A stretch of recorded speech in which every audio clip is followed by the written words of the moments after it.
save 20% off Truck Stop Load Board Pro for 6 months. The best tool for serious carriers. Don't miss out. Click the link in the description to get 20% off Load Board Pro for 6 months. Need capital to grow your business or cover unexpected expenses? Rock Financial has your back. Whether you're looking for a flexible line of credit, a fast cash advance, or tailored working capital solutions, Rock Financial makes it simple to get funded, often in as little as 24 hours. No hidden fees, an easy application, and real support from people who know the business. Ready to take your hustle to the next level? Tap the link in the description to get started with Rock Financial today. Wish insurance was this easy? With LogRock, it's like magic. Real coverage appears when you need it. No tricks. Get covered now. Click the link in the description.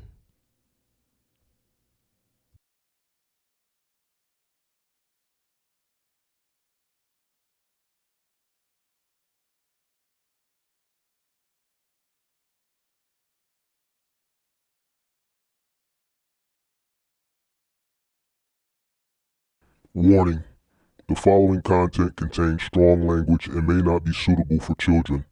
This content is primarily for adults, as this is a trucking channel and truckers have filthy mouths. Please don't tweak if I say. Viewer discretion is advised.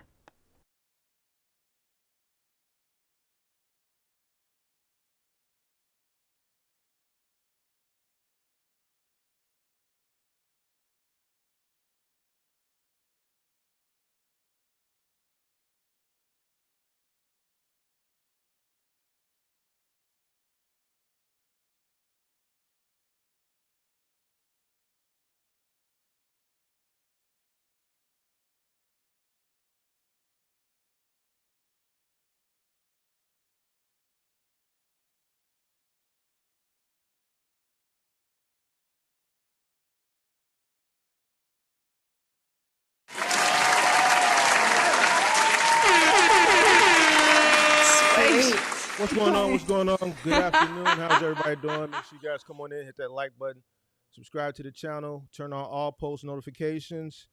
How's everybody doing this afternoon? Or this evening, rather? All right, let me just get this link up here while I'm doing everything else. That way it'll be there. It'll give people a chance to not wait to the last minute like they always do and bombard the link. All right, link is pinned to the top of the chat. You already know what this is. This is the call-in show. How's everybody doing? Come on in. Make sure you guys hit the like button, subscribe to the channel, turn on all post notifications. Let's get these bills out the way. If you need working capital for your business, Rock Financial is the answer.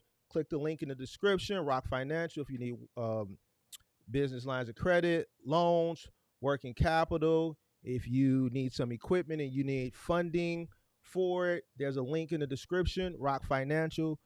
The good people, Tony over at Rock Financial, will be able to help you out with working capital. All right, LogRock, commercial insurance.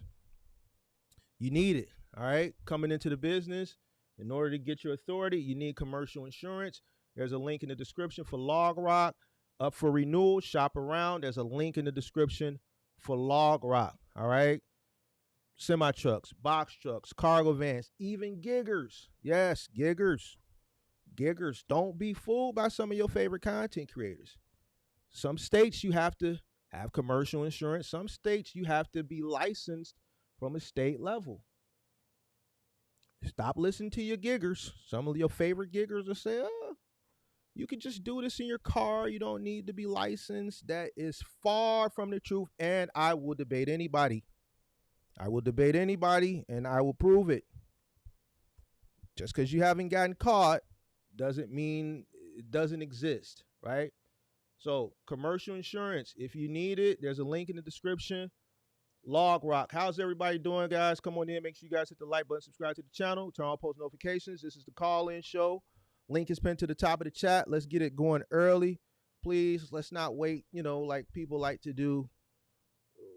Wait for one person to call and then everybody want to bombard the link. You dig what I'm saying? Come on in. Let's get this roll call out the way real quick.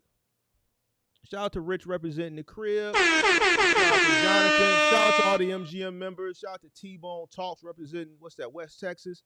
Michelle Brown represent Rochester, New York. Shout out to Chris P represent Texas. Who else we got? Shout out to William Sweet represent Jacksonville, Florida.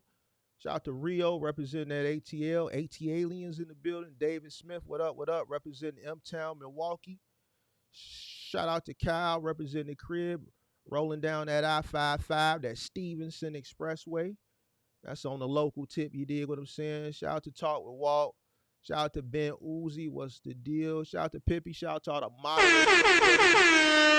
Shout out to Sean representing that AT Aliens.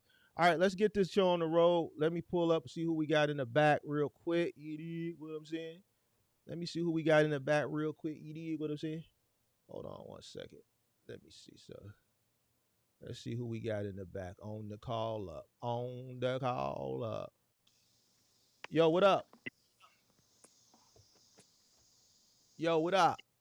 Oh, you talking to me? I'm on. Oh, what's going on? What's going on, Mark? I just What's had the a few deal? questions. I was trying to start my cargo van business, but I'm not sure if I'm having enough money to even start it. All right, let's talk. So I'm in the Chicago area, and so it's good. I just actually applied for T-Force the other day. They start about August or September. They ain't got back to me yet, but they did send me an email for the application. Okay. So right now, I was planning on buying a van, like let's say a Ram Pro Master 3500. The long wheel, the 159 wheelbase. Right now, I got probably like 6,000 business in my business checking account and maybe 2,000 personal. I was gonna get a loan, but I'm not sure if I should get a loan or just keep stacking. You said you in Chicago? Yeah, What side of town you from, big dog? I'm in the suburbs, so suburban area, probably like 20 minutes from the city. What suburb? Lombard. Oh, you in the west suburb. All right, well, you right there. You right Yeah, by everything. All right, so you from out west. You from out west. Off 290, huh? You a 290 type yeah. cat? What you say? Uh, You 290 all day? yeah, Okay. Wait, what high school you went to? Lombard East. I've been out here Oh, for a while. oh, you from the suburbs. All right. Yeah, yeah. All right. All right. How old are you? 24. You on the YN. You on the YN side. Okay. All right. Well, $6,000. I don't know. Like, so you want to do cargo van? You want to do local? So Yeah, basically, what you local. want to do is you want to do small parcel packages, right? Just you, Right, right? right. Why you feel like you need to? Why would you want to go get a loan? Just because I don't know, just I got good credit. I feel like I could get a loan, maybe All right. 700 credit right now. Why don't you go to T Force and just get a route outside of your car? You got a car? Yeah, but I don't know how my car ain't that big. You gonna do small packages? They got like Yeah. e-commerce, Zara, Abercrombie, American Eagle. They got other like little pharmaceutical shit, other little small parcel like U.S. mail type parcel packages, similar to like packages that you would get from Amazon. Why don't you start with your car? Get in, start with your car, Hmm. and then work your way up from there. First of all, going from nothing to a Ram Pro Master 3500, that's like a big, huge step. I wouldn't even Hmm. recommend that. I would at least go 250, and you really don't even necessarily have to go that way. You could start with a 1500 if you want. You don't have to go all the way to the top. If they're going to present you potentially more opportunities, absolutely. But you're in Chicago, bro. So there's plenty of opportunity here for anything. You Hmm. know what I'm saying? So, uh, from a local perspective, I wouldn't drown myself in debt um, so early on. You know, I see. 3,500 is a big expense, and I don't think you really need a 3,500 to do parcels.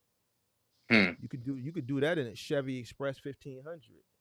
So you saying that that's more for like OTR, if anything, starting now?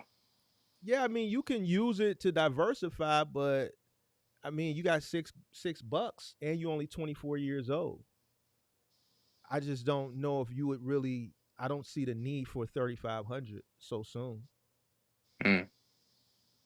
Now, if you was That's telling me, the. man, you just wanted to get you like a 1,500 Express or like a 1,500 Mm-hmm. T250 or some shit like that, then I think I think I think you shooting, and there's nothing wrong with setting high heights, but I think you could work your way up to it. Mm. I see I what don't you're even know. saying. I don't even know what you waiting for. You could be running like you right down the street from T Force, like literally you Right, right down Addison. straight up. Right, it's in Addison, so you could already be running locally. I know last I checked out there, I don't know if it's still true because I haven't talked to anybody out there in a while because they change people so often. But last I heard, they had dedicated routes in cars for like 200 doing e-commerce. Now I don't know if that's still true. You know what I'm saying? But Mm-hmm. there's plenty of routes that you could do in your car. I would go out there, get in with my car, and then work my way up. Okay. I definitely wouldn't jump out the window with a 3,500. Me, I'm not a fan of Rams. If I was going to Mm-hmm. do anything, it would be on the high roof side. It would be a Ford. Um, but I definitely wouldn't jump out there either way. I definitely wouldn't jump out there with a 3,500. Okay, It'd so be let me ask you. cautious. I used to work Amazon. I just recently went to another job because it was issues with my job. I was working 4 days a week, maybe 6, 7 hours a day, $24 an hour. So would it just be smarter to go back to another Amazon and just hustle the extra 3 days? Because when you send 200 a day, I'm making 220 a day with Amazon. That's net, and Why'd you quit I got Amazon? 3 days. The one at Downers Grove. Why'd you quit? Well, they fired me to be honest with you because I hit a mailbox. I fucked up, but I could always join another Amazon. I just decided, okay, I'm gonna just go hustle some other stuff. So you was delivering for Amazon. So you was delivering through a private contractor. Which one? Yeah, Which one? 23. That's the name of the company. Yeah, I ain't heard of them. 23. 23 what? That might be a new logistics. one. It's a black guy on it. I don't even know. I never met the owner.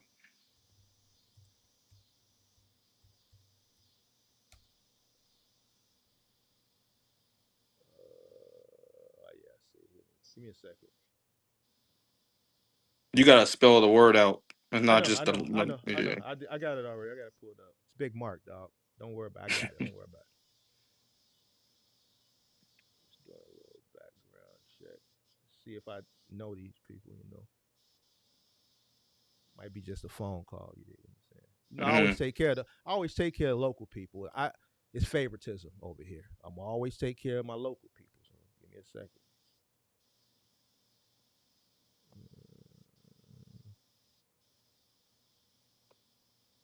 Mm.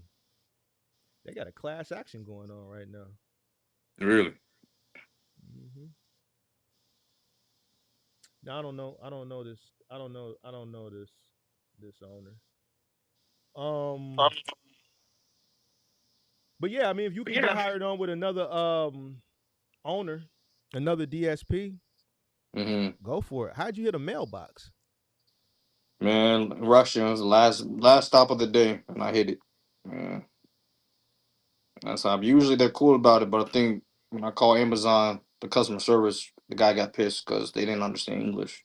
So he Mm. probably complained about that. Because So long as you hit something, you tell them they let you work still. But the guy was very upset, so I don't know so how that so happened. so so what do you want to do? You just want to make money, or you want to start your own business? What's more I important to got you? a business already. It's just kind of just sitting in there right now, like I said. But What I'm kind just of business moving a is it? lot. That's a delivery service. That's all. Right now, I'm just getting experience for the trucking or like box Wait, you truck. said Right you said now, you got a business, but it's sitting there. What you mean? yeah, like I'm saving money rather. So you ain't got no business. You ain't started nothing, have you? No, just a business account, an LLC. You just got a LLC. Yeah, that's all I Yeah, got. yeah. So what you want to do? You want to work at Amazon, or you want to start the thing? Now I you mean, can make man, more. So look, you can make more than 200 a day, but you in your car, so you're gonna have to hustle. I don't know what Right. T Force has to offer as far as pay right now. They told Um, me last time the email was said $2 per piece, and you got that's for about go ahead. what happened? They had That's for $2 a Office Depot. piece. Mhm. Yeah, and that's about I could look at the email. I think it was like 45 pieces or so on average. You say Yeah, 45 stops rather. 45 stop. What did they say the average piece count was? I think let me check it real quick. I can't remember. I think it was said the average piece count was about 200 something. Well, if you can do Like I that, looked at what I calculated, everything is about 400 on average a day. yeah. So that's for Office Depot. You don't need a 3,500 to do that. Really. No, Mm. So what you saying? Like a Ford Connect? hell no. You need a Nah. 1,500. You need at least a 1,500. I Okay. mean, if you can afford a high roof, then go for the high roof. But you don't need a 3,500. Mm-hmm. You just delivering paper. Most of that is paper. To be honest Mm. with you, Okay. I ran that account for some years, so I was running a bunch of trucks for that Mm-hmm. account. It's just mostly paper. Going to public schools, hospitals, county buildings. I was doing the city shit, so I don't know. They're gonna put you probably way out in the. If you were to get it, they would put you probably way out yonder somewhere. Oh But you wow. don't need no You don't need no 3,500. Mm. But I'm saying you need to see what they can offer you in a car. Ask them what car routes they got. Okay. Okay. You know what I'm saying? Mm-hmm. Go from there. But now, as far as the money, I would definitely save up some more money Okay. because if you get a used cargo van, I would recommend you just buying it out. Hmm. Even if you start with like a 1,500, at least that's going to be on the low. If you can get a 1,500 for like $10, work it, pay it off. I mean, recoup your money, and then just let that shit grow and stack. Like you don't have to come in there with a 2,500 high roof extended length. Okay. I see now. Because I just knew that's the most money, but if you're doing like you said, little stuff like that, you don't need nothing like that starting off. It's the most money, but uh, why do you need that big of an engine? Why do you need that big of a like? You ain't pulling and hauling no heavy shit like that. You just parcel packages and paper. I mean, to be Paper. honest with y'all, I ain't choose my target niche. I was gonna do all of it. Like right now, What do you mean I'm all doing of it? whatever I can get a hold of. If I can get a contract with a furniture, like right now, I'm doing a furniture store place. I'm just doing delivery just to get the practice in, assembling the parts. And then Where on my other side job, I you do doing it right now? yeah. And then on the side, doing a box truck. And I go to about $5 stores, drop off the bread, and have them sign the invoice, and then Who you doing the that's it. furniture? Who you doing the furniture with? Some guy I met, he said he needs some opportunity. He said, yeah, come. You just need a delivery driver, pretty much. And then he just starts showing me how to move stuff and So put is the it a pieces company? together. Yeah, it's a company. So when do you do that? After you do Amazon? Well, I just got it probably about a week ago. So what days do you work it? Mom, was it 3 days a week? I'm saying, give me like, is it in the evening or like? Oh, morning. Like let's say like 10 to 5 or 10 to 4 Okay, probably, or so 11 to 5, so 11 to 6. that's right, cause you're not with Amazon right now, right? Right. All right. And what stores y'all doing? For Big the sporting bread, goods? for the No, bread, for the furniture. and that's just customers. I go to their house and they'll drop it off and set up their bid or whatever they need. Where y'all picking it up from? They drop it off of here at the warehouse or whatever. They got a little back storage at the place. Where's that at? Sometimes we pick it up at that what's the place, Coaster. Where's that? Where? Out in Displays? No. I think it is. It's only like 20 minutes from me though. Yeah, it might be in Displays. It's a Coaster. Yeah, Is we it pick it up from there. is it by there? It's the only coaster I know is in Displays. Is it out We by the probably do. airport? Is it out by the airport? Yeah, yeah, yeah. Yeah, Coaster. that's the only one. So y'all pick up from there, and then y'all drop off to people's houses. So he's more than likely he's got a contract with an online. Anytime you picking up at Coasters, it's normally an online furniture store. Uh, Yeah, for the most part. so It's y'all pick up there, and then y'all deliver to the home, and then y'all do the full assembly. Because most of Coaster furniture is flat packed. You got to assemble it. Okay. So I'm telling you, I mean, Hmm. you're supposed to agree with me. I know what it is. That you're supposed to be like, yep, you're right, you're right. It's flat pack, right? You know what I don't even flat know what pack that is? is. It's in No. boxes. It's in boxes. So even like say like a chair, everything comes in a box and you have to assemble it. Yeah. Yeah. Right. Okay, so you're doing that, and then where are you picking up the bread from? Is this for the same guy? No, different guy. Where are you picking the bread up from? Where is it? Glendale Heights, the Bimbo Company. What's the name of the company? Bimbo. Oh, the company that I Oh, work with. Bimbo. Bimbo. Yeah, Bimbo. Yeah, we Right. contract. I met him, random dude. Just talked to him because I was trying to get into the industry, and he said he needed a driver. So I was like, "This is perfect experience for me." He paying my business under the table, What is and that off I of? just learned Is how that to. off of? That's off of North Avenue, right? Yup. Yeah, right there. I know it's that. I know it's. All right. All So right. So what do you want to do? What you want from me?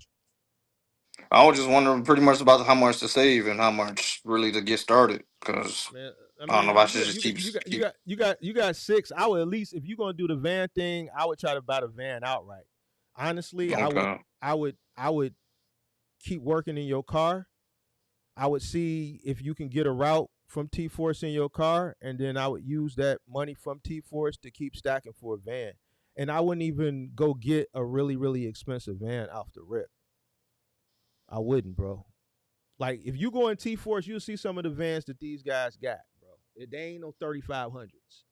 They Mm. 1500s, bro, and they making that shit work. Like you don't want to over leverage yourself. You don't want to be paying a 3500, uh, 35, $40,000 van. You know what I'm saying? Nah, bro. Get you a I was 10, talking about, twelve well, thousand more dollar for a van. used one, if anything.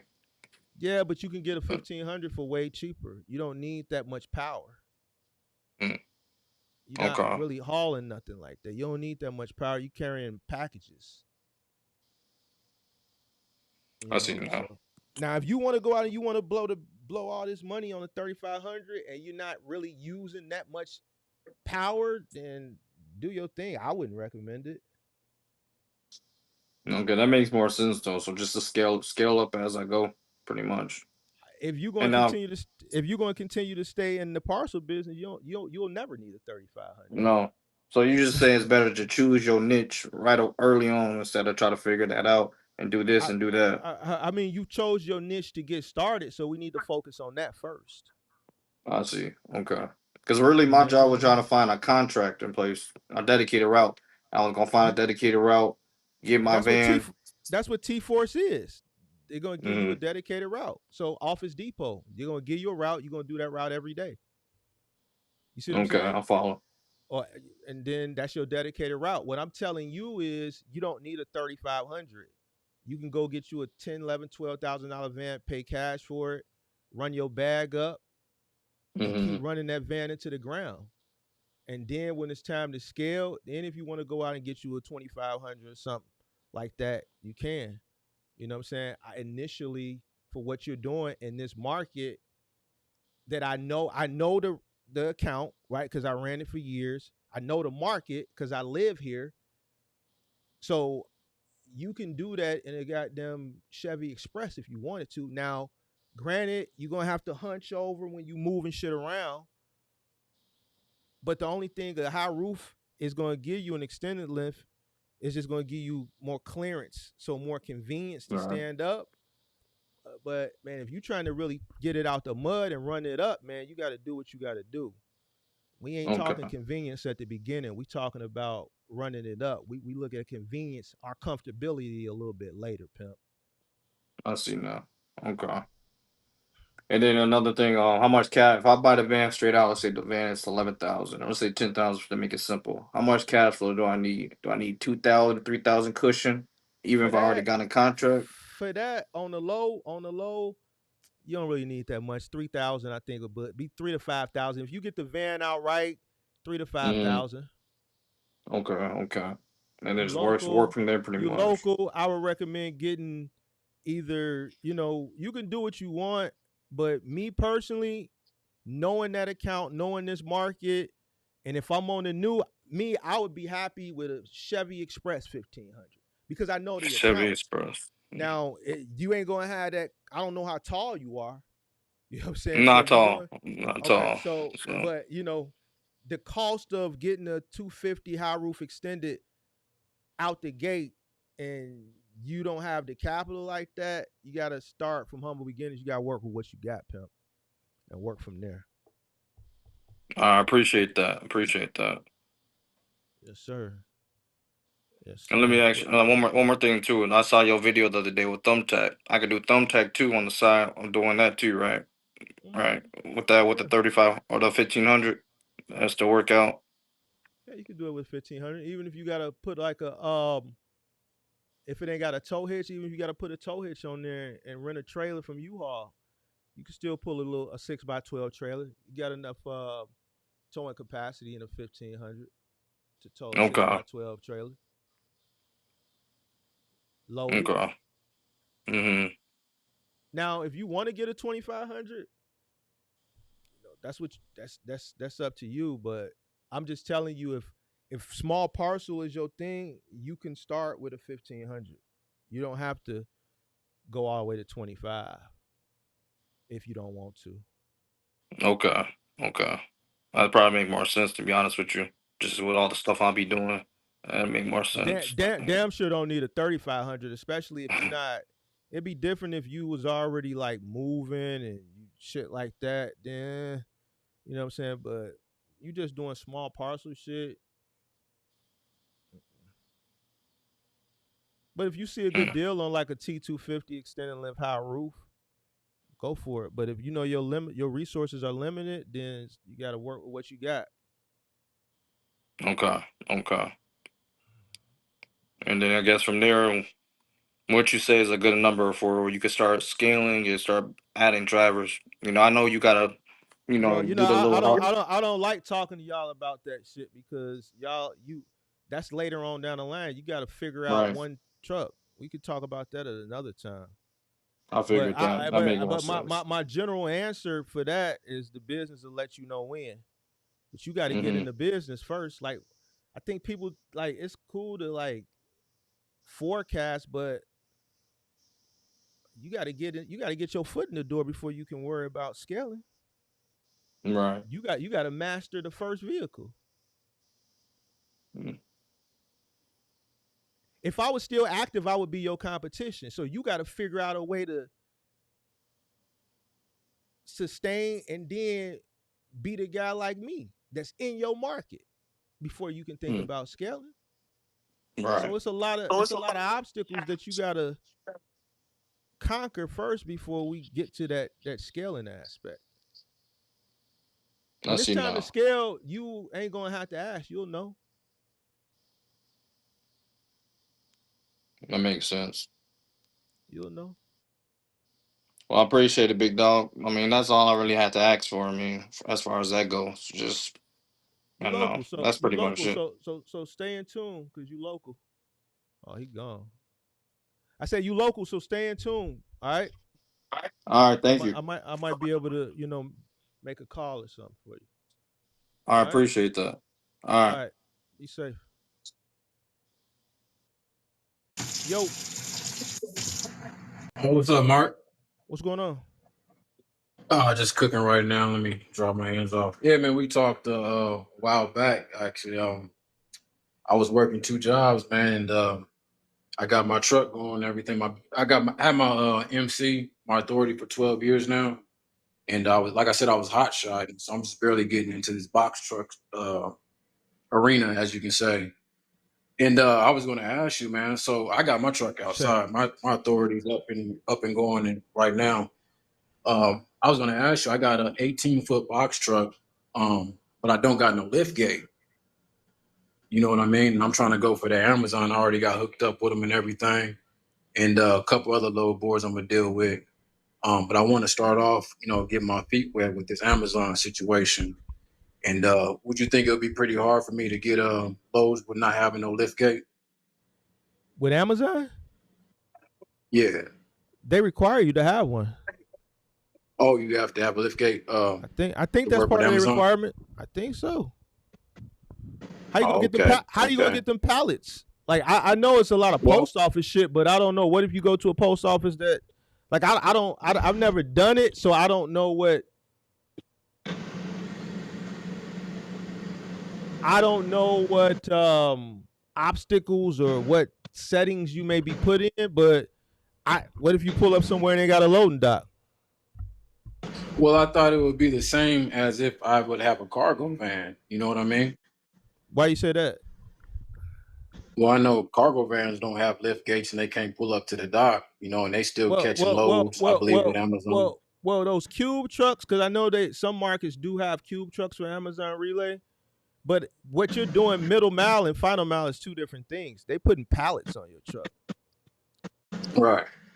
So Right. I don't like, I've never done it, but I don't know like what some of these loading docks look like once you get out there in the field at some of these post offices. I don't know what Rantoul, Illinois, or Racine, or Moline, or some of these way down state post offices. You know what I'm saying? I don't know what they may look like. I would assume they would have a lift gate, but I don't know. Are some of these Amazon guys that's in here? Does everybody at Amazon have a lift gate or no? It's a bunch of Amazon guys in here. Let me see. 5-star. Yeah, that's what I was. Do you need a lift gate for Amazon? Hold on, let me see. It's a bunch of Amazon guys in here. Yeah, I was just figuring, you know, I know because I got a cargo van too, and I was like, well, I mean, if I can get some parcels on my cargo van, I know I'll be able to get it on my my truck. You know what I mean?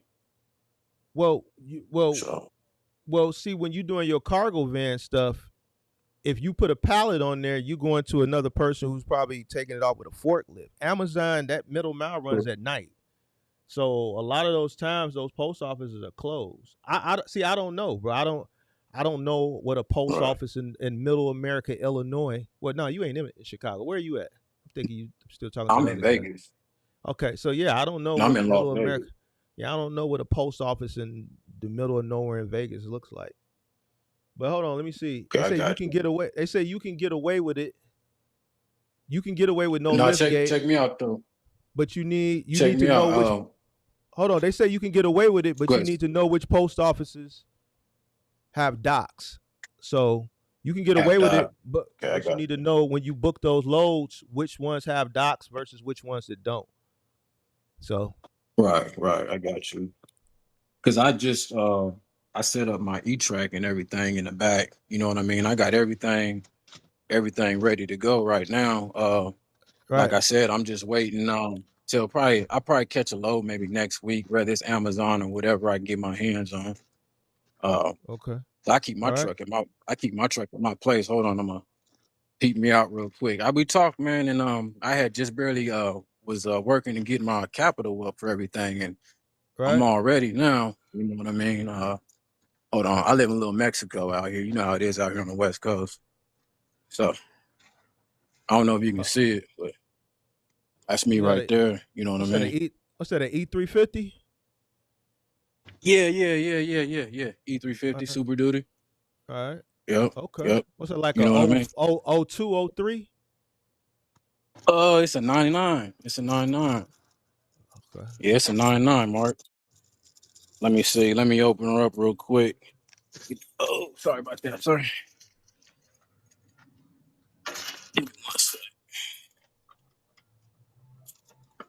But yeah, I've been watching you, man, for a while now, man. You know what I mean? And getting a lot of pointers from you and a couple other people in this box truck arena. Like I said, I was hot shotting for a long time with my old man, and appreciate it. Yep. I figure I get into something easier.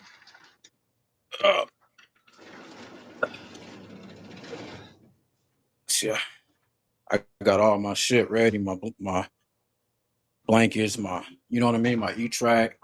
You know, my little map. You know what I mean? All my straps. See, my box truck's pretty cool because I can come in from the. You know what I mean? I'm gonna put the GPS in there right there. You know what I mean?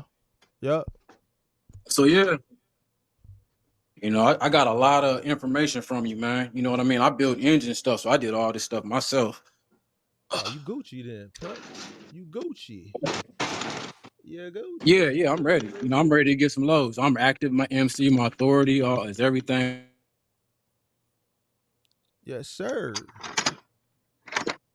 So yeah. I mean, this journey, man. Like this is my first box truck. You know what I mean? I tapped in with you, man. I was like, you know what?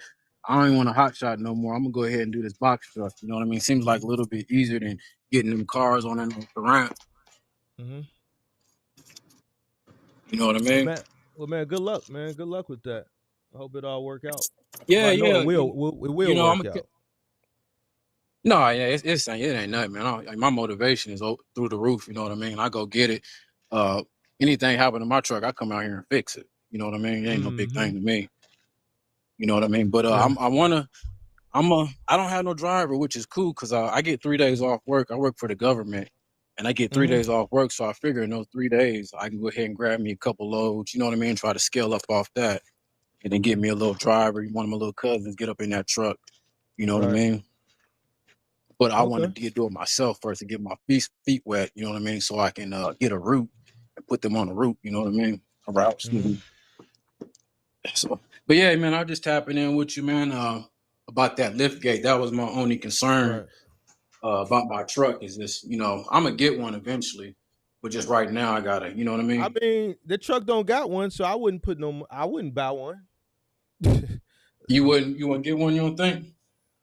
I mean, if the truck ain't got one, I wouldn't invest into putting a lift gate on an 18-foot truck. No, that's Yeah, you me. see, I You know what didn't I'm want to saying? jump. That's me. Yeah, That's me. You yeah, I know. didn't want to So jump out there and get a 27-footer. You know what I mean? That would probably be my next get a 27-footer once I figure out this 18-footer. You know what I mean? mhm. I would try to So find yeah, local yeah, stuff. I would try to find local stuff for that truck that doesn't require a lift gate. Maybe like some parts, some final mile stuff. Shit like that. Some small final yeah, mile shit. You know what I'm saying?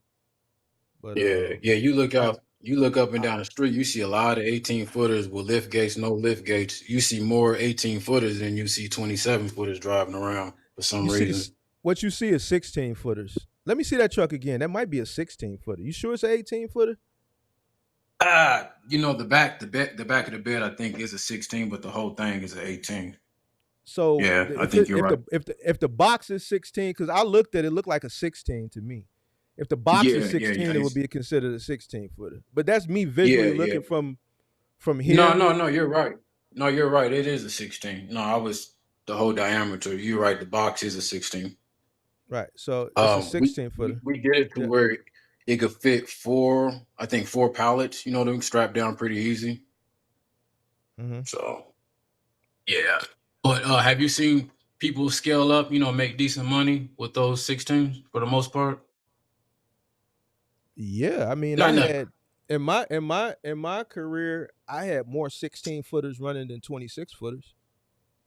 Is that right?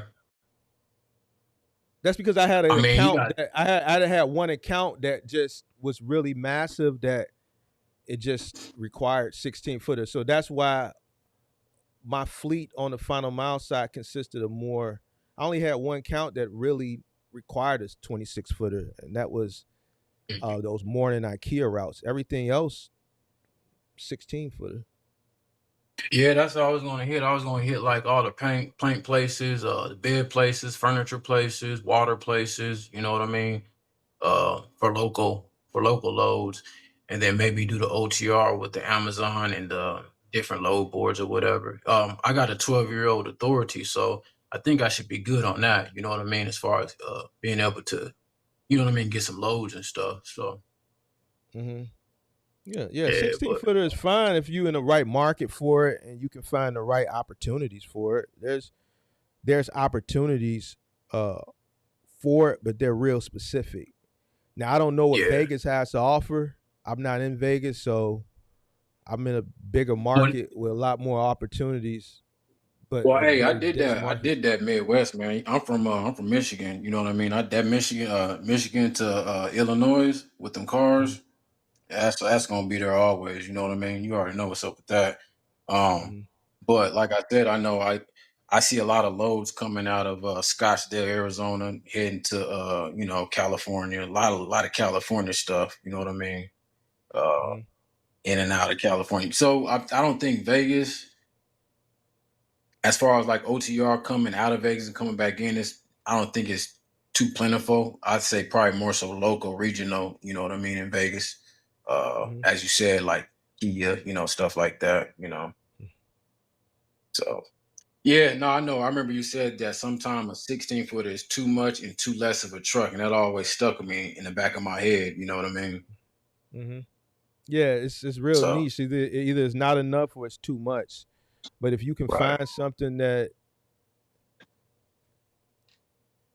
it's just perfect for it, which there are some things out there that there are, then it would be the right fit. So it's just you got yeah. to And I find it. kind of think I was like, well, if these cargo vans is getting loads and they getting what they getting up here, and I know I can definitely get some. You know what I mean? So that's kind of how I look at it too.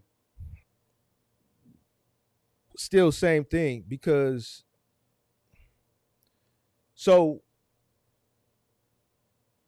you could look at something for a cargo van, right? But a cargo van versus it's more inexpensive to operate that cargo van than that box truck. So you could Right, supplement, let's say, something that you could do in a cargo van if you got a box truck, but it's gonna cost you more to run that box truck. And even though it's crazy right, because it's a van cutaway, I don't know how the insurance, it's the box costs more in operational costs around the board outside of fuel. You know what I'm saying? right, But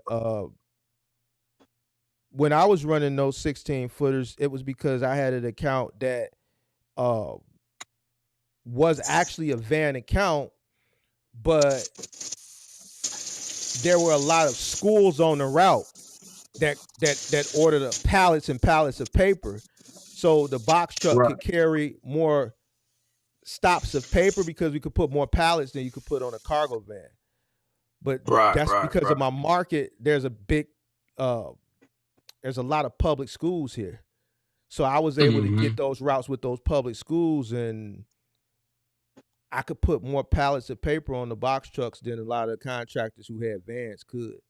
So Right. I could get all the public schools because I had the capacity for it.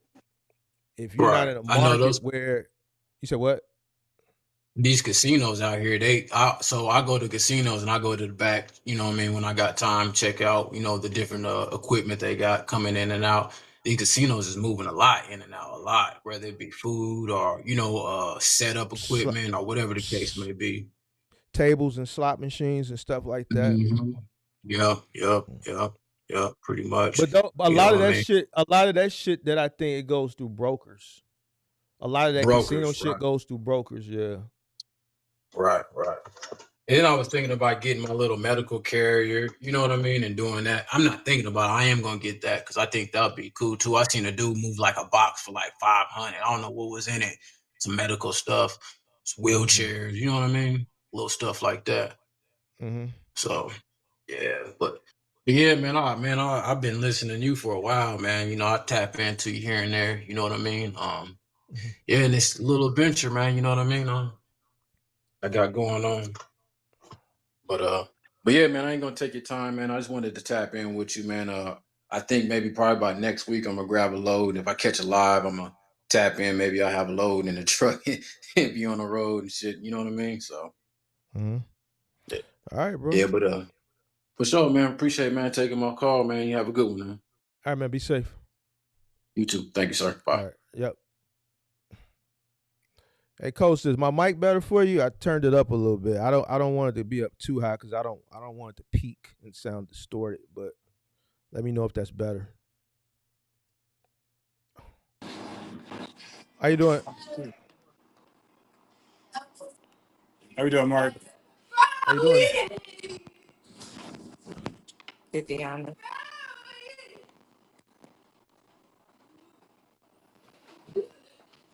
I'm waiting on you. How we doing? I'm good. How are you? Having a hard time hearing you a little bit. I say that again.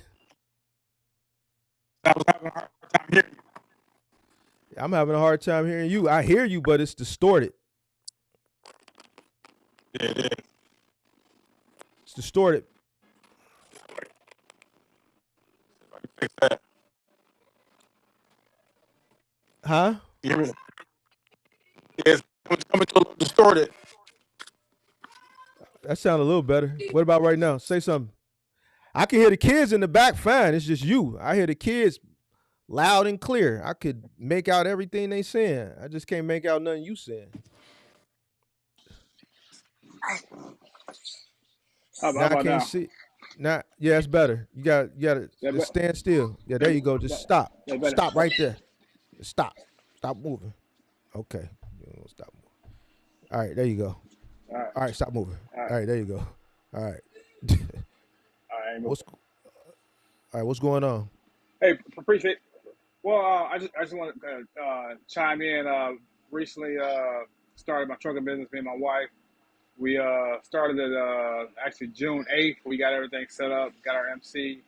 We actually got our authority on the 7th of July, and so I started running our box truck on the 16th for rental.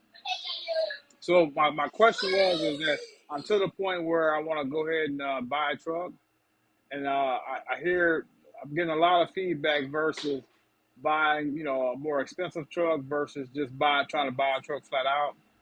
Essentially, right now, they wanted me to put down like 40% down on the truck, which if I bought one, $30,000, that'd be $11,000 versus if I just bought one for maybe $20,000 that was really good and just start running that versus trying to spend leasing one for like $40,000. You say you renting a truck right now? Yep. What? Who? Through Enterprise or Taxi. what? Who you renting it to? Right now I'm through Ryder. What you paying for it? I know they hitting you upside the head. Like $6.24 a week, 16 cents a mile, and they That ain't actually bad. I just got a thing. I just got an email. They want to go up to 18 cents a mile starting Monday. Well, 16 cents a mile ain't bad. $6.24 a week, that ain't bad either. Yeah. Yeah, I mean, Oh, tell them no. You don't want to go up to 18 cents a mile. Tell them you want to pay 16 cents a mile, or you gonna bring the truck back, and that should solve that problem. I don't think they'll gotcha. lose Yeah. you for 2 cents. I mean, if they do, then just take your thing to Enterprise and tell them to match it. Right. Now, as far as buying a truck, I wouldn't recommend buying an expensive truck. What are you doing? You doing OTR, right? Yep. O2R. Okay. Well, that's what I've been doing. I mean, I'm only my first runs I started on the 16th, so that's how far I am. I haven't even been a month yet. I've been I've done pretty good in these first couple of weeks, but most of Where the you? runs have been OTR. I'm from Milwaukee. Oh, okay. You from Milwaukee? What radius? You got a radius, or like where have you ran to? Well, initially I was trying to stay about 500 miles, Hmm. but was starting out new. I wouldn't. I was trying to be choosy. Well, this route and that route. But as they started coming up, I said, you know what? I'm gonna take that route to Nevada. I'm gonna get that route to Texas. So you want to buy a truck? Who you was looking at to buy the truck from? Penske? Well, not necessarily. I've been hearing a lot of back and forth about the trucks not being too reliable. So I just been doing a What lot of trucks? research What online. trucks? What trucks not being too reliable? Well, the trucks that they sell aftermarket, The trucks that who sell aftermarket? that Penske. That's not always true. I think some people have bad experiences. Some people don't. That's all depends on you and who you take to or who you send to diagnose the truck. I think everybody's situation is different. I've heard good stories. I've heard bad stories. Some people that have bad stories didn't get a diagnosis on their truck. They just bought it blind off the internet. Right. Some people send companies to, if they buying a truck online from another market, they'll send a company to go out there and diagnose the truck and send them a report. If you're buying a local truck, you should take somebody with you, a mechanic with you, to diagnose the truck. I disagree with that. Everybody's experiences ain't the same. As many trucks as I bought, I've had one truck that really gave me an issue, and it wasn't like a powertrain. It was electrical. Right. You know, I had one truck that really gave me a hard time, and it was an electrical issue. But every truck that I bought used, I took somebody with me. Right. So, and we And spent just the whole generally, day. So I disagree. A lot of people that buy trucks online, they buy them in the blind, and they don't want to invest the money into a local company that can go out there and diagnose it and send them a report. That's on them. Right. Okay. Definitely. So you definitely recommend spending the money on the on the forefront to make sure vet it out. Make sure you get the good. And I'm gonna be honest with you. If you buying a used truck, eventually it's gonna break down. If you buy a new truck, it's gonna break down. I bought new and used. I bought new cars and some shit went wrong on them. Right. Yeah. And generally, in my life, I've always had pretty good deal with cars. What? Not to cut you off, but what do you think a good starting mileage is for a mileage is for a good used vehicle, good used truck? 2 to 3. 2 to 3. Less than, I wouldn't go over 300. Me personally, if I was shopping for a 26 footer right now.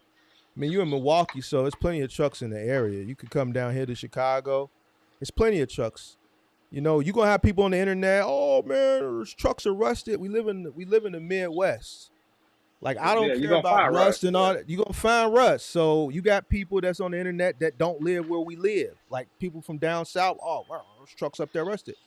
Everything up here is rusted. We live in the Midwest. Like I don't let shit like that. It's a work truck. Like that shit ain't gonna be pretty. If it's pretty, like that motherfucker should look like it's been working. Right. Snow up here, salt. So trucks up here gonna have a little rust, gonna have a little salt, but it's a lot of trucks up here to choose from. So you can go over to Melrose Park. You can come down here and get a truck. It's trucks up there. It's trucks all around. Okay. All right. We definitely Listen, think about all my trucks have came from here, this market. I never went outside the market. Now, the trucks that I bought here, they may have came from auctions from the truck dealer that I bought when I was buying trucks. They may have came from outside the market, but at the end of the day, they operated here. So I know you're going over the road, but you're trying to stay within this radius. So if you're going to stay in the Midwest, you're going to deal with the element. So you're not going to escape it. No doubt. And plus, I'm also thinking about too. I'm thinking about the future too. I'm also, planning on scaling up at some point. So, I want to think about getting the first truck, to step to the second truck too. Yes, I mean, it's up to you, man. Some people go buy expensive truck and then they be crying talking about cheap freight and shit. But when I look at their books, they paying $3,500 for a truck note. Right. $3,000 for a truck note, and another $2,500, $3,000 for insurance. Yeah, that's another thing too with insurance. I definitely wanted to hit your link on some better insurance, because right now I'm working through Progressive, and they definitely kind of taxing me, especially with the having the rent. You ain't got no broker.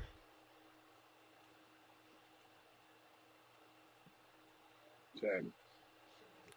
That's why you getting taxed. Okay. Well, I did go through a broker. I didn't go directly through Progressive. I went to How long did they have when you went to them? Did they presented that policy to you within 48 hours? Pretty much. Probably a day. That's why they ain't work. They didn't do nothing. They sat down. You came to them. You said you need insurance. They went straight to Progressive and they gave you something. You said okay. a real broker ain't gonna get back to you that quick. It's gonna take at least a week. If they getting back to you in 24 hours, they did no work. Gotcha. My broker ain't never came back to me in a day. At least take a week and a half. You can't shop all these insurance companies in a day. They sat down, they went straight to progressive.com and they showed you some shit. And you said, okay. Pretty much. And that's why you paying what you paying. Well, how do I get in contact with your broker? Oh man, I don't just give my broker out. I give it out to people that I have a relationship with. I've seen them in my Discord. They MGM members, So That's it. Yeah, so it's my first time meeting you. If I gave everybody my broker, I just can't do it, bro. I'm sorry. But the people that I have given my broker and helped them out, it's people that have been watching the channel. I have a rapport with them. So.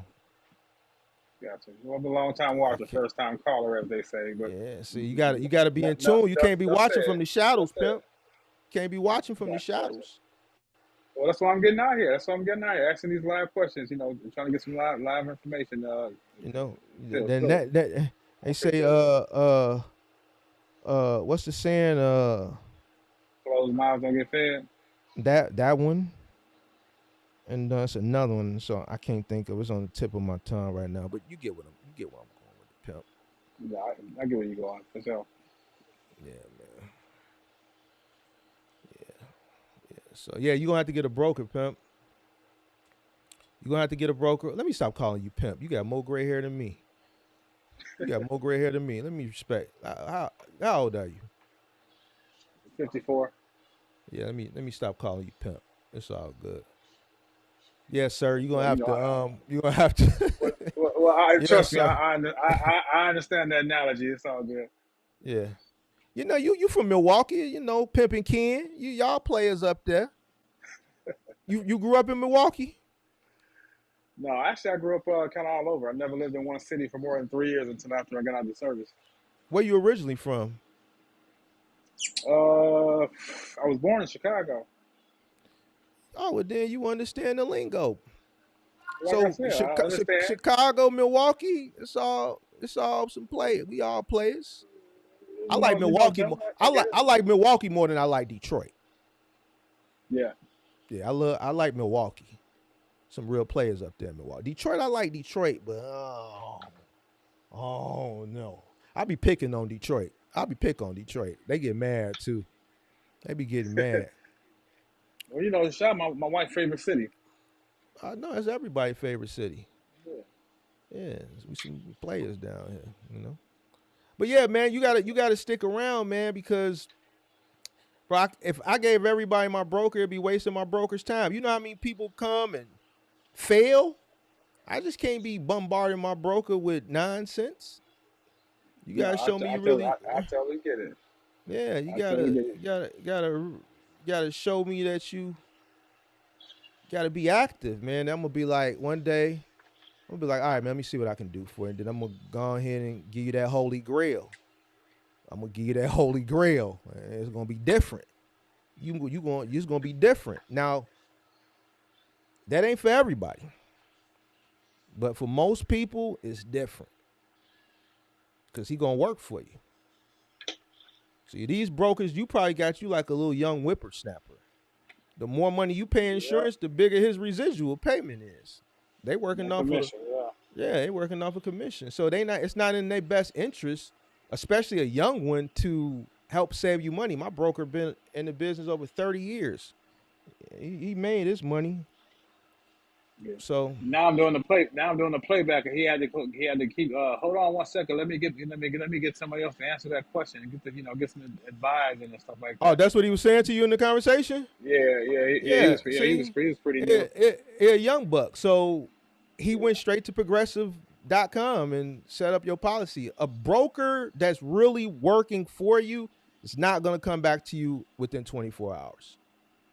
If your broker coming back to you within 24 hours, he went straight to Progressive. It should take a week. At least a week.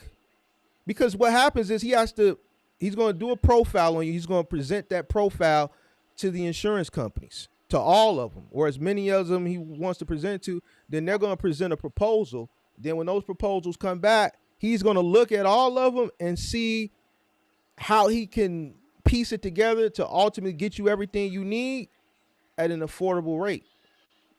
Right. If he takes, my policy is 3 different insurance companies on my core. I got one company for GL, one company for commercial auto, one company for cargo. So he had to look at everything that came back, look at the individual rates in comparison to going with this company for everything. Some companies don't cover everything, and piece everything together to get the best rate. That takes time because you have to wait for everything to come back. The only thing you're going to get like that real quick is Progressive. And like I said, that broker didn't work for you. That was a lazy broker, a novice broker. Who's trying to make as much money off of you as possible. Makes sense. Yeah. So the goal is when we buy our truck to, definitely renegotiate the insurance. How much are you paying now? About $1,100 a month. $1,100 a month? Yeah. That ain't bad. Especially for well, we started out with we got it to rent a vehicle. We had to get certain coverage so we can rent a vehicle, $80,000 value, all this extra stuff. So essentially, then what happened is when I rented the vehicle through Penske first, and when I changed the rental through Ryder, the insurance actually went down because of a different vehicle. Right. That's why I was going to ask you what year, make, and model vehicle you got. So initially, I got the insurance on a 2019 Freightliner. The insurance was $1,400 a month. Mm-hmm. Then when we actually changed and got the Penske vehicle, it stayed the same. But you got international now? The Ryder vehicle. Yeah, international, it went down to $1,100. Yeah, see, I already knew it was the international when you say it went down. What year is the international? Like a 22, 23? No, it's a 2024, and actually it's a reefer. Okay. So 1,100 ain't bad. I mean, you're older gentlemen, so I mean, if you got an older vehicle, it'll be less than that. Yeah. Like if you got like a 2015 or 2016 or 2012 or even older than that. Yeah. And the key was I tried to hire a driver, and I had a driver who didn't have a good record, and my insurance went up like. Wait. You got a job? What you do for a living? I was the area manager for Valvoline. You still work? Nope. Well, how you trying to start a box truck business and you ain't even been in business a month talking about you trying to hire a driver? Well, originally that was the plan, to hire a driver to actually drive the truck. No, bro. I'm sorry. Well, I figured that out very quickly. No, sir. No. Come on, man. How can you build a business if you don't know what the hell you're doing? I figured that out. See, man, you gonna make me talk. See, I'm trying to give you this little extra. You said 57, right? 57, 54. So you got 9 years on me. All right, so you ain't too far off now. You ain't too far off. There was a bigger plan. I wasn't just gonna hire the driver and let him go. The goal was Tell me the plan. Hire, for instance, have the driver on deck. Because what I was going to do was I was going to continue working, and actually, take, a lot of time off from work. I understand the plan, but that was the plan. But you said you've been watching me a long time. Yeah. So you've been watching. So I mean, you doubted Big Mark. You doubted Big Mark, and you had to go see for yours. Why y'all doubt Big Mark, man? Why? Just listen. See, you was one of them ones like, dang, this Mark said this shit was going to happen. Why I gotta be like that? Why I gotta be like that? Is it because I'm black? It's hard to trust another brother. No. Is it because I'm black? Then what is it? What is it? Tell me. Why you had to learn the hard way instead of learning the right way and just listen to Big Mark? Touche. Hard head made a soft behind. Yeah, it was a tough week. I know it was. You can't start this business. You got to go out here at least a year.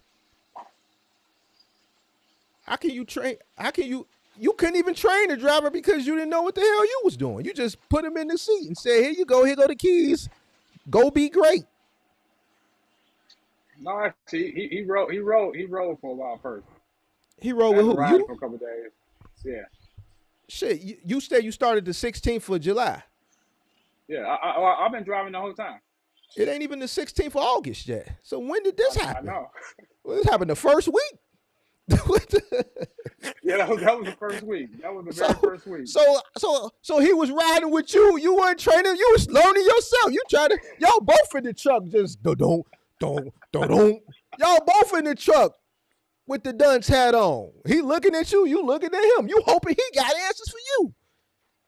Well, I'm a pretty quick study. Well, who you studying? You out there trying to figure it out.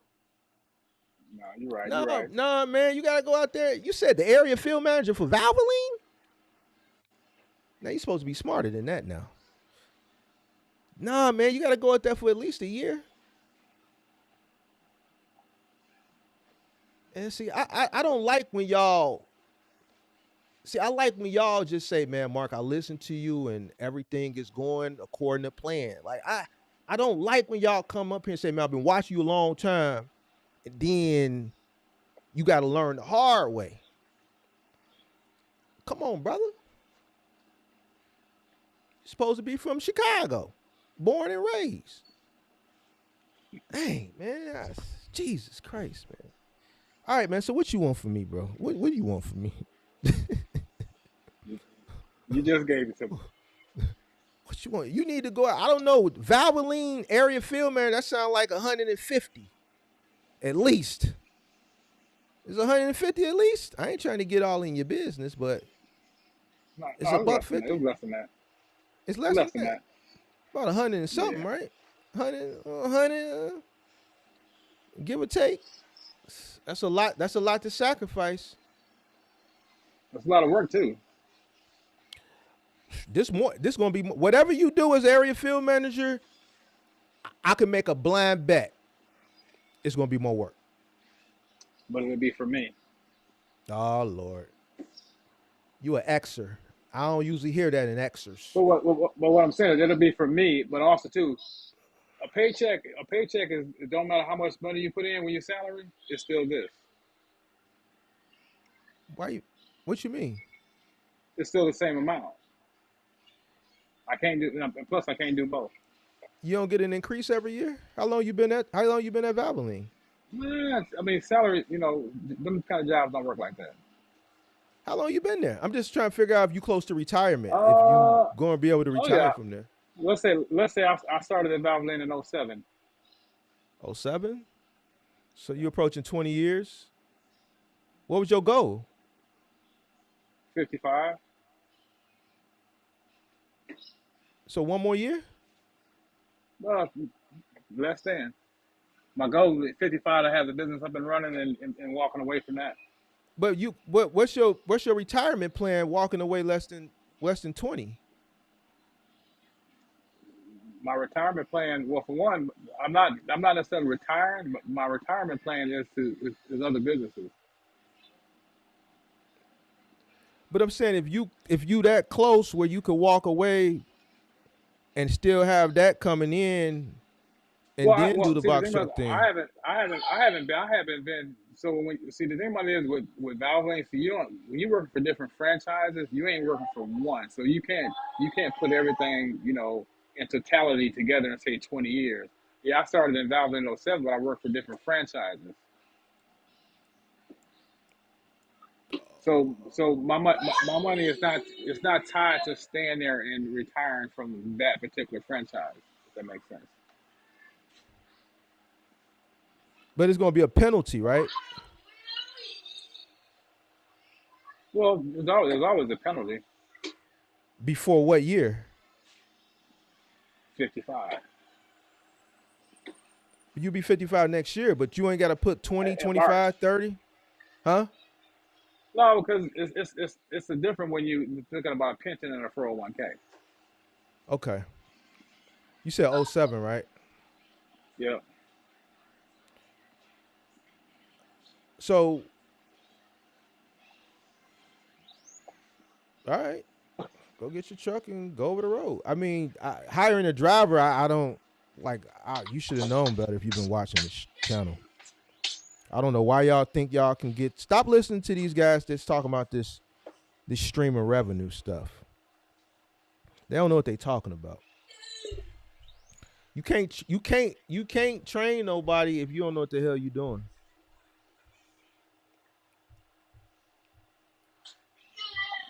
No, that's true. So you need to go out there for at least a year. But also had a driver that wasn't brand new. So I get what you're saying. let me cut you off. What that got to do with you? Because he could have worked, let's say for me, and I'm a sucky owner. But guess what? He worked for a sucky owner. So the results that he got were sucky because I was sucky. So the results I'll get. Now he says, okay, he worked for me for 5 years, but guess what? He was a sucky person because the owner was sucky.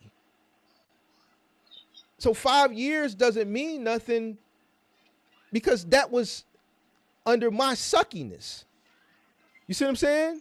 So as a business owner, you should have your own standard operating procedures. This is just like Walmart and Target. If you worked at Walmart for 10 years and you went over to Target, they're going to hire you, right? Because you have big box retail experience, but they're still going to do what? Train you. Train you to what? Their standard. Exactly. Why? Because you may have a lot of bad habits from over there. And you're just going to trust that just because that person was over there, that they're good? Nah. Just because you did it 5 years don't mean you was good at it. Right. Come yeah, on, and granted, come on. the guys that I was hiring was somebody that I was familiar with and I worked with in the past. So it wasn't a them the worst work ones. ethic. Them the worst ones. It honestly wasn't necessarily a work ethic situation. It was more of a situation when I looked at the math at the end of the week, and I just decided, you know what, I want to make a little more profit. Well, we can get to that, but we can get to that. Go ahead. We can get to that. But also too, it was somebody that I was willing to allow to grow with the business.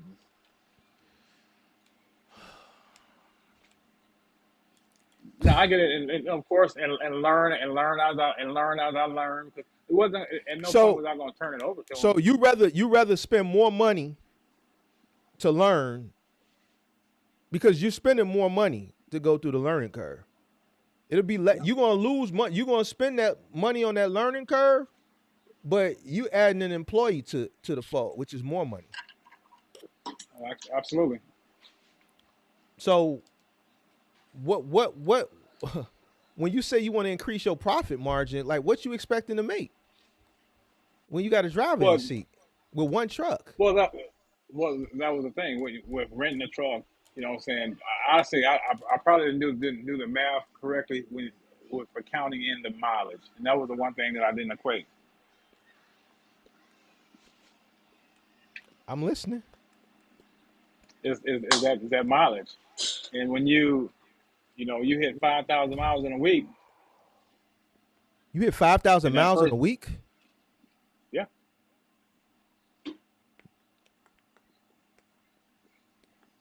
Where'd y'all go? We went to California through Texas. Wait. You were running a log? Yeah.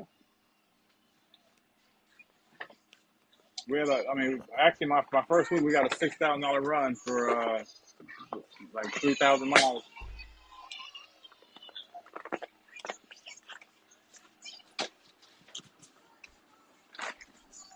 Some don't sound right. What don't sound right? Some ain't adding up.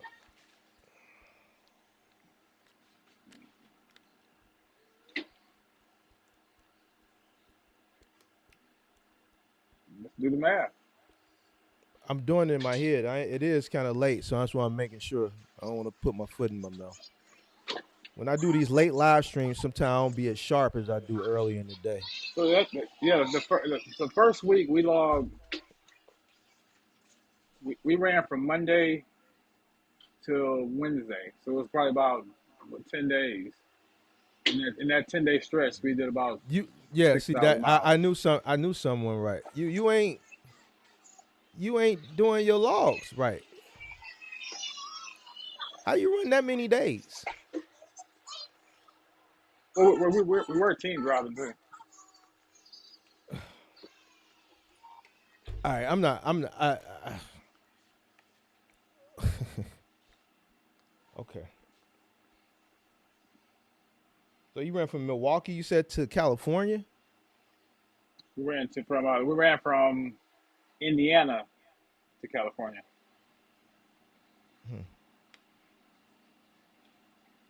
So when you say you wanted to make more money, what's your cost? Walk me through what it cost you, and what you paid him, and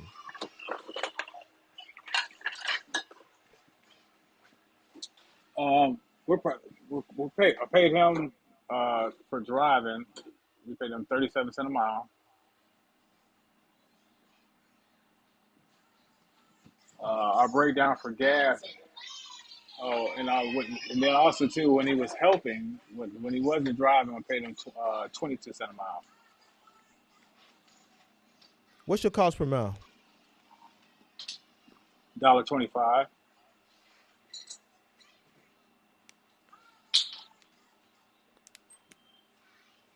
So what did you make? I'm just listening to the math. I'm not even gonna add all this stuff up in my head, man. I ain't gonna lie to you. I don't feel like going That through first it right now. that first week it was all sitting down. We made about $1,800. That was what was left after you paid everything. Yep. And you said that wasn't enough for you? Well, compared to what we spent, compared to what we made that week, What'd you make? Gross. about 8,000. About 8,000. Okay, so what you think the margin should be? Well, I could have eliminated a few things like the mileage, and that was a couple of things. For instance, that was Based on things I did, like getting a less expensive truck, right? Getting a less expensive truck, cutting out the driver. Of course, not going to be able to drive as many miles. what do you think you're gonna make? Hold on. If you complaining about that, you put one person in the seat. What you think you're gonna gross on average a week? Well, we can be around between, $4,000 to $5,000 a week. If you lucky.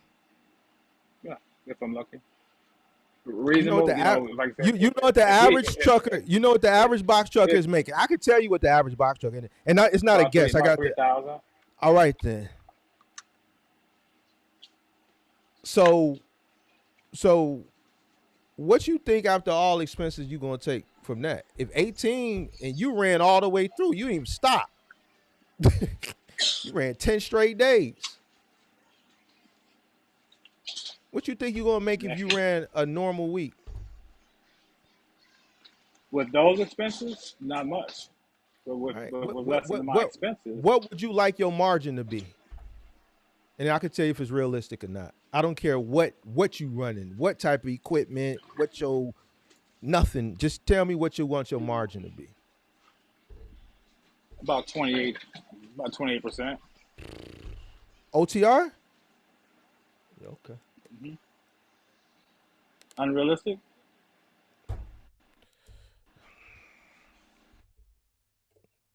You talking about with a driver in there? No, not a driver. With me driving.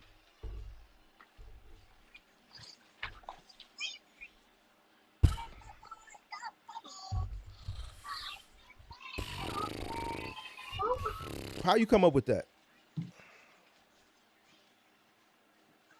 basically I just old school math. I just took all my expenses. I kind of what I've been doing over this first few weeks is tracking my mileage and like how much I've been spending on gas, figuring like how much what my miles per gallon is. Broke down how much I would be spending per gas, on gas per, what percentage on gas, and took all those expenses, insurance, my rental truck, prospective mileage,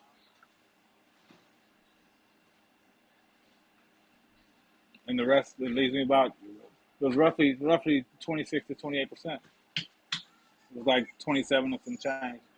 And what you looking at as far as like a truck and insurance? Well, essentially that's the thing. With us buying a truck, I know the insurance is gonna go down. So the thing about it is, though, That depends on the truck you buy. right? It depends on the truck I buy, and essentially, if the truck right now my insurance is based on is a newer model truck. If I buy a truck, I'm looking for something that's if I finance a truck, it would have to be 2018 or newer. If I purchased the truck myself, which I'm really thinking about, is trying to find something between $15,000 and $20,000 and just buying it outright. That'll also lessen my insurance, but also minimize a monthly payment. And you gonna drive the truck? Yep. If you get an older truck, your insurance decreases. It's a possibility, but you're gonna have to be behind the wheel. You don't want to be behind the wheel. Well, not forever, but at the end of the day, I do want to grow the business. And what I've learned is just that, especially from being out here and dealing with some of the brokers, and that being an owner operator, it does scream a little louder, and it allows me to try to create a name for the business, so that when and if we do scale up, and because my goal is to still drive a truck, even when I get two trucks, me drive one and have a driver drive another one, not to replace me as a driver, but that way I don't have to drive as much over the road. So what's your thoughts right now after being out there for 3 weeks? I mean, I see the difficulties, but I also see the opportunities.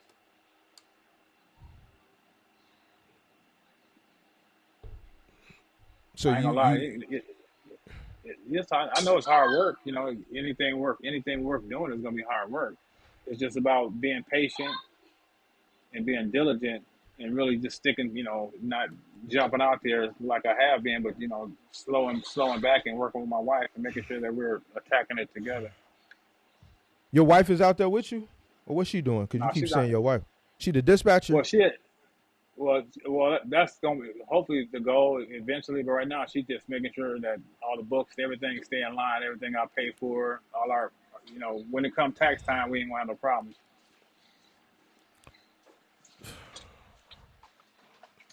I don't know, man. You making me nervous. And she does want to dispatch. That'll be part of the goal. That way we don't have to pay. That's 7%. So what you want? What you want from me? Same thing you've been doing. Well, the one question I had is when I called was just about the vehicle, about the truck, which you answered. Um, Otherwise, the good dialogue we've been having, just pretty much, hit me smack in the face, let me know where I need to be, and to just stay on point. I don't think you don't want to be in a truck. See, that's the thing. I think you should. You already in the rental. I think you should look for a truck. If you seriously want to do this, continue to look for a truck. Rent the truck because your rate is pretty good, at least to the remainder of this month. That way you can get some more experience since you already in the truck. And then I obviously proactively continue to look to buy a truck, but you need to commit to a year.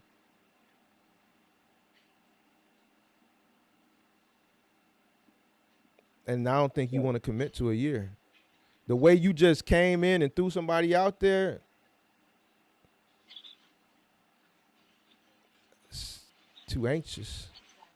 But that was also at first because I was working, but also too I was trying to move too quickly. I'm thinking like crap. If I get going, I can rent two trucks. No, that's even worse. You say you've been All watching me right, for a long time? It don't sound like because it. because I have been watching. Of course, when you've been watching a person, you can kind of get all. You think you got it all in your head, and you can actually you got it all written down. You can actually, but it don't, and I realized in that first week it don't all work like that. So Well, yeah, I have been listening. why did it have to take you to go out there instead of? See, this is the problem I don't understand. Why you just didn't listen and accept it? Like I've been doing content I, long enough that it ain't like I'm just I saying should have. it. It's case studies I that should have come just up did it. like, I should have just did it. I should have just did everything I just did, but by myself. uh, but then you talk about I could just go get 2 trucks now. Like what? You ain't No, even but mastered the first truck. that was the original. That was the original thought pattern was getting him started with me. Trust me, my wife Man, sitting here. forget. Listen to me. My wife sitting here Forget listening, that saying the dude. same thing you Forget said because that that's what she dude. said in the beginning. Forget that I dude. already forgot. Forget that I already dude. forgot. I want to say something else. I want to say something else. I You want want to to say say something? something that start with what can I say it? Because your Oh, wife right there. oh, I don't want no, to you can say disrespect it your wife. because trust me, I charge him. Trust me, I charge him. All, he was mad because I charged him expenses at the end of like yeah. Yeah, you need to be out there for a year, man. You need to learn the ins and the outs. Man, you can't put nobody in the truck if you don't know what the hell you're doing. That's Period. it. And if you go buy this truck within the next 30 to 45 days, you have to commit to it. So that means away from your wife, away from your kids, that means out learning the business. You can't put somebody into the truck until you can fully train them. The ins and outs of the business from your scope. Yeah, sometimes when you've been training people for so long, you can just, sometimes you just think you can just train What something the new from the hip. Yeah, well, I, that's Valvoline. That ain't I, trucking. yeah, I know. That ain't, I got to this is learn it Val. myself before I can teach it. You got to learn it. You got to go through the ins and the outs, the ups and the downs. You wouldn't even know if somebody was finessing you or not because you don't know the business. You don't know it from the field. They could be telling you one thing, it could be another. You wouldn't know.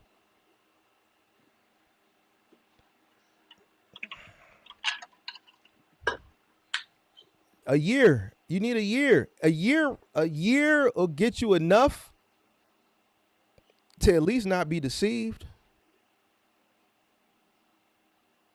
Sure. Still a lot of learning to do. Definitely. Yeah, so a year, I'm all man. for it. A year.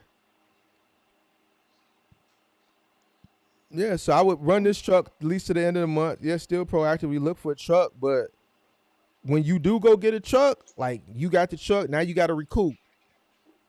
Because I would recommend if you got enough money, just go ahead and cash out and just get it out the way, recoup that money, right? Keep working. Shouldn't take you long to recoup that money if you out there grinding, Right. especially with the budget that you looking to get a truck. Shouldn't take that long.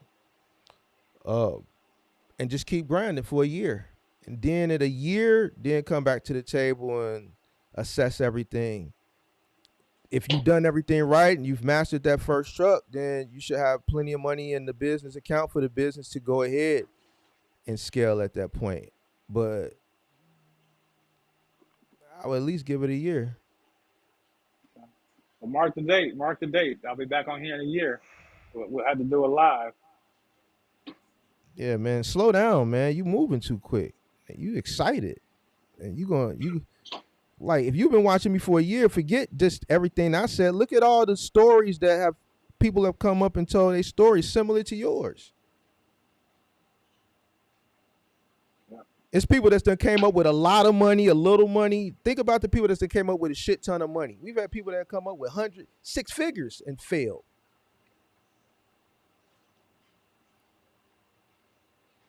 Because of the ignorance. So what else you got for me? That's all I got tonight. Man, you sound defeated, man. I don't like that. No, I'm not. You sound like I'm good. sound I'm let good. down. No, I'm not. I'm ready. I'm ready to lock in for this year. I'm got my bag packed. Got my cooler ready to get on the road tomorrow. I already got runs locked in for Tuesday. Going to Pennsylvania. You got a radius? Right now, I'm OTR. I'm saying, do you have a radius that you run? You just willy-nilly with it. I'm willy nilly with it. Why are you willy nilly with it? Well, no, I'm not really willing to. But this week we're going over the road. I told him I want to, I'll take it, I'll take it as far as I can. But next week we're gonna stay in my region. Why don't you just create a radius now?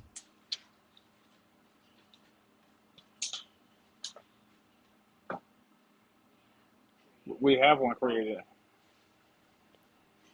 You but just I said broke it. you willy nilly with it. Well, why you break it? Yeah, because I broke it because I got greedy and I took some runs that were outside the radius because I wanted the money. How you get greedy? Well, because it came up and I took it. You talking about that Just to California excite me. run? Yeah, that one. Then I took another one. Why'd you think that California run was good? Well, actually, the first one wasn't. The first one wasn't good. I just That's thought what the I'm money saying. was Like, good. where was the greed at? But well, because it was third day in, $6,000.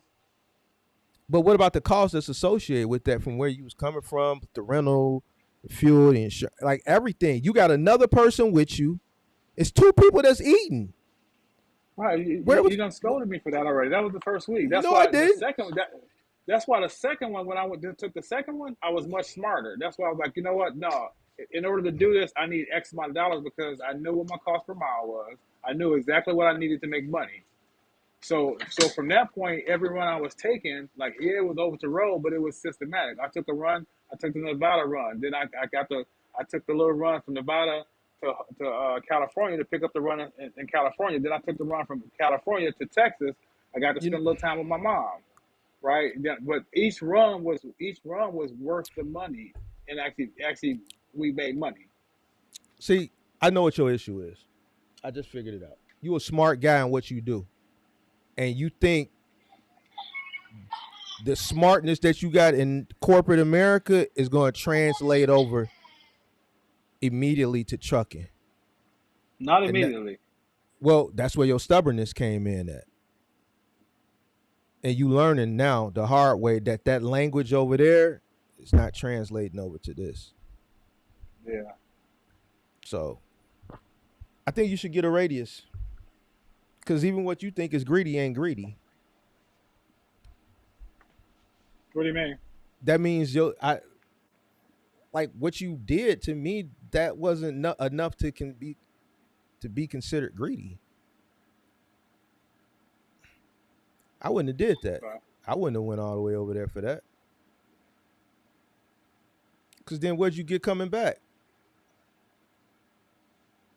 Well, I got a nice run coming back too. Ooh. Well, what'd you get? We got like a hopper. We got 2,500 going to Texas, and then I From got where? From another one. California? From California? Yeah, yeah.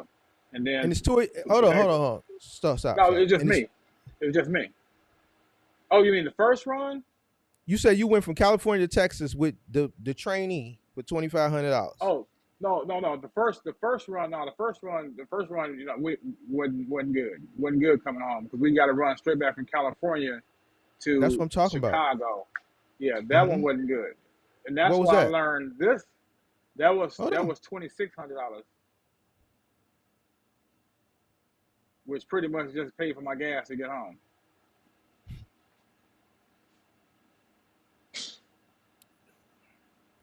Okay. And that's why this time, when I took the Nevada run, I was, well, I ain't gonna say smart enough, but I didn't take no straight run back. A hot back. I had a little run from here to here, a little run from here to here that equated to more money to go over the same mileage versus going back for one run.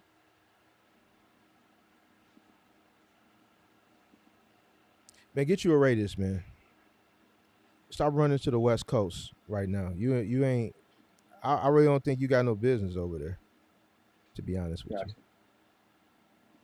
like you ain't even making no money. That's why you ain't making no money.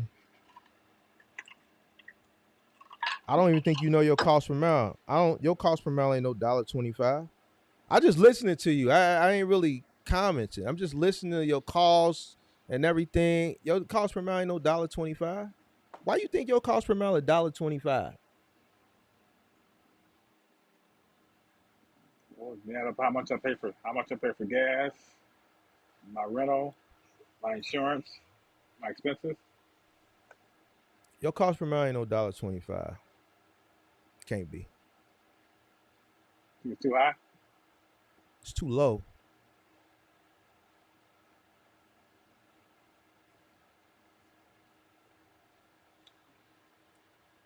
You in a rental truck. Like, I've been doing this for a long time. Your cost per mile ain't no $1.25. I rerun my numbers, and that's what I came up with. That's why I haven't been taking any lows lower than $1.40.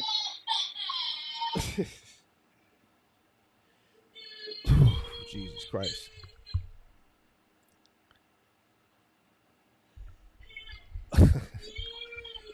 So even if you think your cost per mile is $1.25, you taking $1.40 loads. I haven't taken anything lower than $1.40. But you have taken That was the some. lowest one we had. Yeah, that was the lowest we had.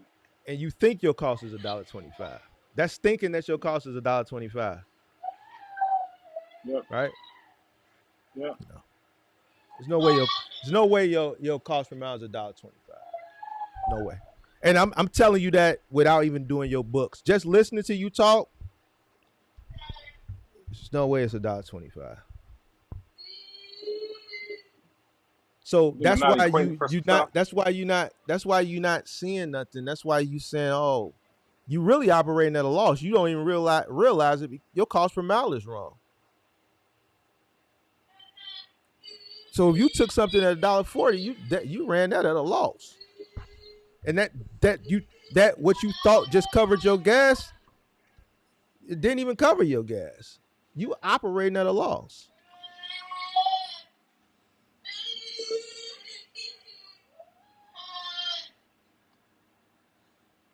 You know, $1.25 is very, very low. And with your cost, there's no way your cost is that low.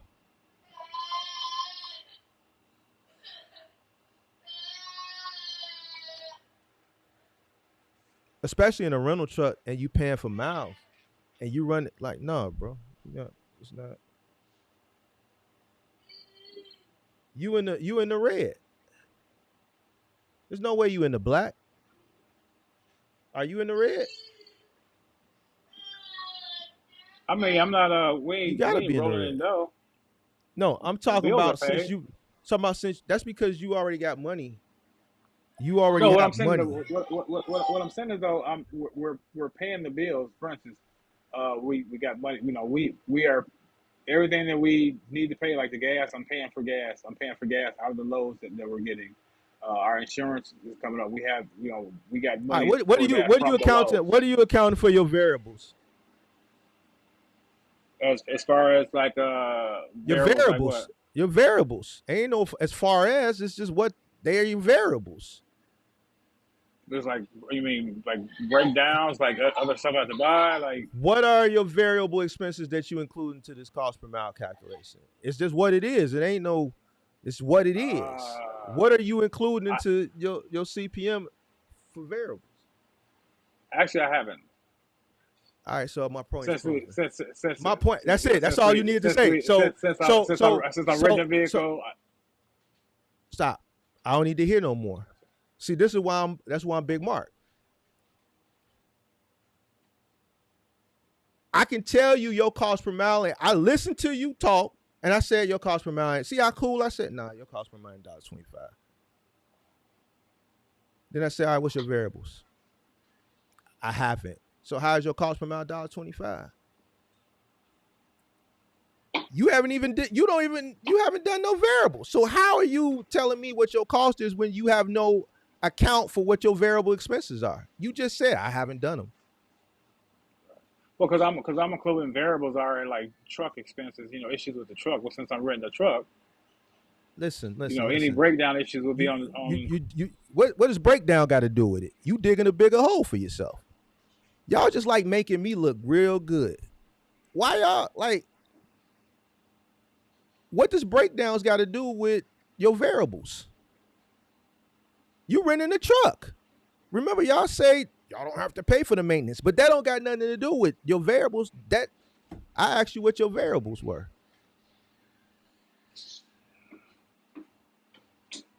See how I just let you talk, and I chilled, and I just like I know your cost per mile ain't no $1.25.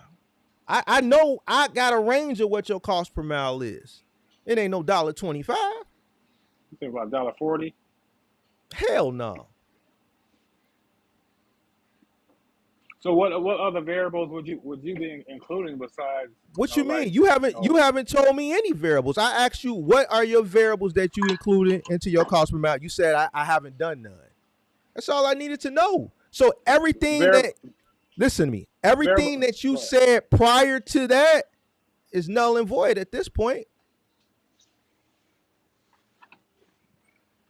Well, you're referring to things. You said variable things that ain't consistent, other than gas. Listen, if listen to me, if you don't even know what we talking about, that hole you digging is getting deeper and deeper and deeper. Come on, Mr. Corporate Valvoline. I guess because most of my other miscellaneous. You're right. Most of my other miscellaneous. I didn't ask you about miscellaneous. I asked you about your variables. Anything right? Most of the variables, you're right. I've probably just been paying for myself. You just been so what? They haven't been included. Like things like anything that comes up, like getting straps or anything that's different. Like so, I haven't included any variables in the. Yeah, you're right. Okay, so if you haven't included any variables, what are we talking about? Listen to me. There's one key variable. You didn't even say that. You told me you didn't include anything. You didn't even give me the most common variables. But you dug the hole once you said I haven't included anything. So how can you tell me your cost per mile is $1? Like the reason why I set the questions up like that is because I want you to tell me the answer that I'm looking for without me asking you directly. Because some people come up here and tell stories. So I have to finesse it in a way where I can get the truth out of a person. I'm really good at it too. Your cost per mile ain't no $1.25. See how I told you that confidently?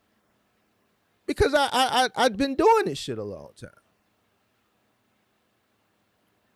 You don't have a cost per mile. You don't have a cost per mile. You don't know what it is. You don't know what your variables are. I have a cost per mile based on certain factors. What formula? Okay, what's the formula that you're using? I gotta find it. Actually, what do you gotta look for? It's a basic formula.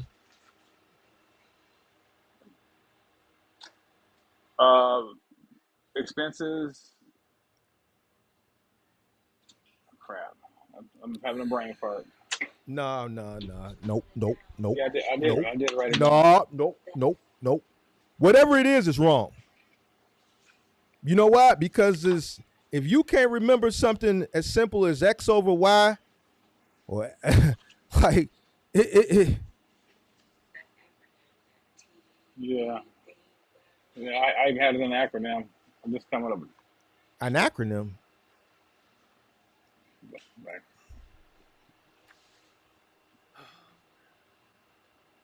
All right, so here's what we know. You don't have a cost per mile. You don't know what it is. You don't even know what a variable is. You can't come up with a cost per mile without including your variables. One of these variables is really like just common. You don't even know what that is. So, like tolls. I mean, that's a one, but that's on the lower spectrum. Like, but if you haven't done them, then how can you determine your cost per mile is $1.25? You don't even know what variable is. You don't even know what the formula to come up with your cost per mile. Yeah, really, because I just included the basic stuff: my gas, my rental, my miles, that basic stuff that I was paying for right out the gate. Basic stuff falls into a category, but guess what? Basic stuff isn't enough. Everything. If they charge you to take a piss, Everything. Basic stuff, that's not, nah. But guess what? Those basic things fall into two different categories. What's the other category? Controllables No. and uncontrollables. Listen, we're speaking in, I know what you're saying, but what's the trucking terminology? Variables and crap. So if you've been operating for 3 weeks, like this stuff should be second, like it should be like this. That's how I know you haven't done it. You can't not know this stuff if you're running consistently. 3 weeks is enough to understand this verbiage and this terminology. The formula is very simple. No, you're right. It's not something that needs to. You don't know the formula. So no, you've been operating at a loss, like I said, the past few weeks. You don't know the formula. You don't have your cost per mile. There's no way your cost per mile is $1.25. So you need to go back to the drawing board and get the formula. Fixed cost, variable cost. What's your fixed cost? Well, essentially, that's all I got is a fixed cost because that's all I. So what are they? Work was my What's your fixed cost? gas, my rental, my mileage. Hold on, stop. That's not a fixed cost. How can fuel be fixed? Because I did it as a base average what I was going to spend every week. How can fuel be fixed?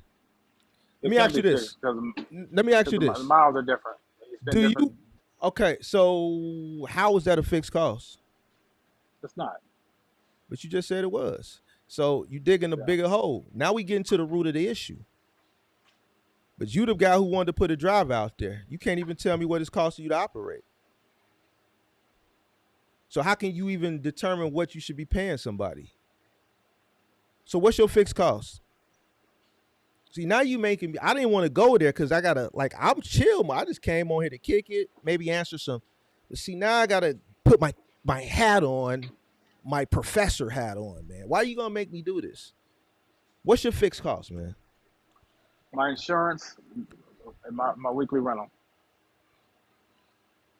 What, you got any other fixed costs?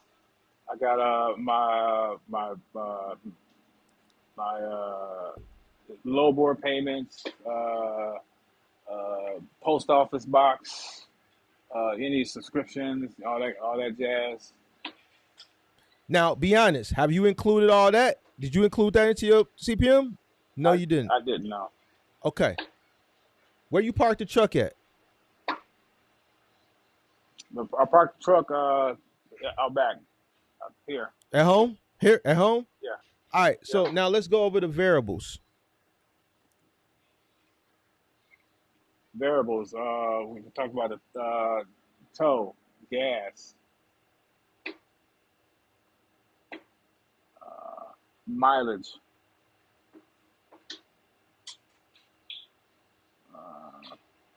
If I get a ticket. What else?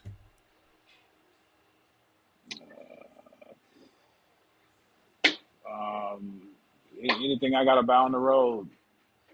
What else?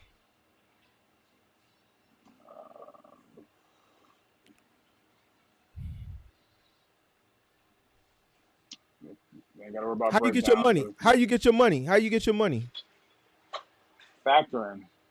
You didn't include that neither, did you? Okay, you include none of this. So how is your cost per mile if you're not including all the fixed and all the variables? How are you telling me your CPM is $1.25? Because I know ain't no good way in hell your CPM $1.25. I didn't even have to do your cost per mile to know that because I'm just that tenured. I knew when you told me way early in this conversation that your cost per mile was $1.25 that it wasn't. I just let you talk because I just need to build up a case so that we can get to this point. Because I got to make it entertaining. I got to have the entertain. If I would have just jumped right to it soon, then the build up, I had to let it build up. I know how to put on a good show, man. I know how to put on the show, man. So I had to let it build up. I kept a straight face too, didn't I? I kept that poker face There you on, did. didn't I? I said, but in my head, I'm like, this motherfucker don't know what the fuck his cost per mile is.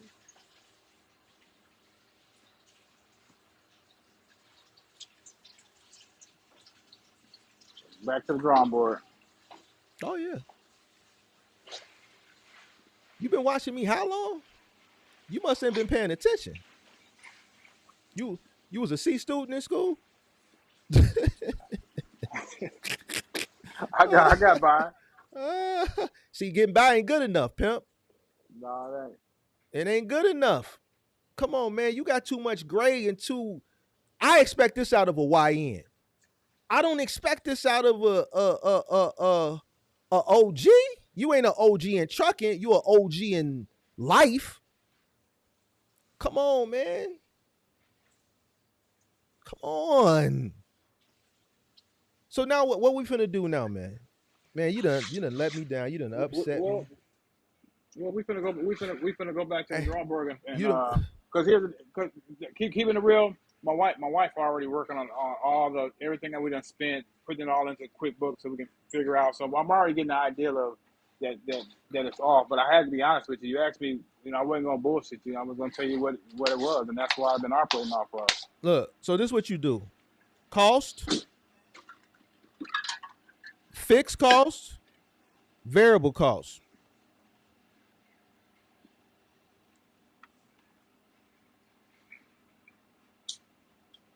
I got a whole video on cost per mile that's real simplistic. It's less than 2 minutes. I know. I actually watched it and I actually took notes on it. It's just in my other book in the truck. I really wanted to ride and grab it. All right. So if you watched and took notes, why you didn't apply it?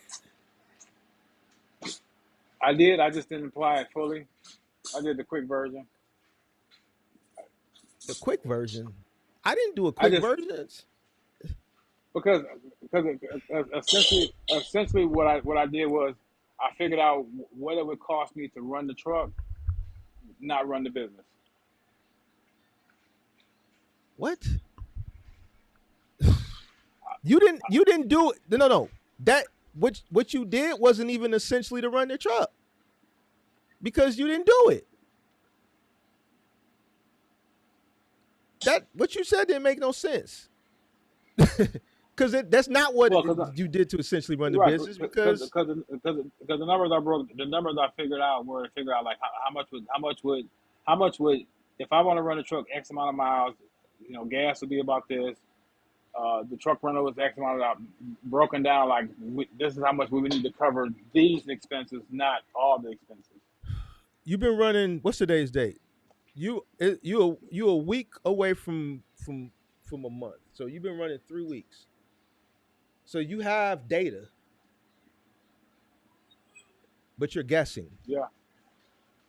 No, I'm not guessing. I'm using the data that we have.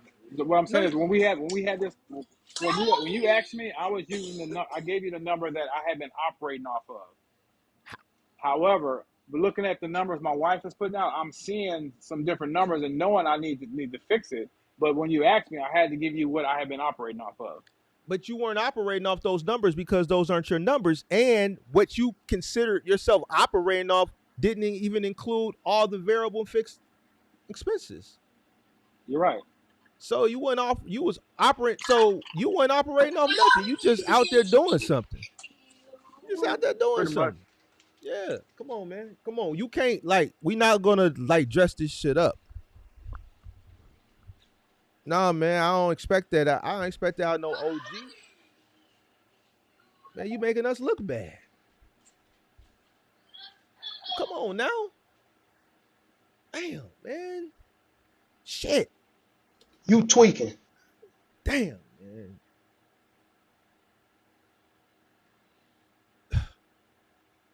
Is all your expenses streamlined? Pretty much. We got everything streamlined, right, babe? Yeah. Everything for the most part is going right in the QuickBooks. And but I'm talking about one account. No. Well, what is it going into?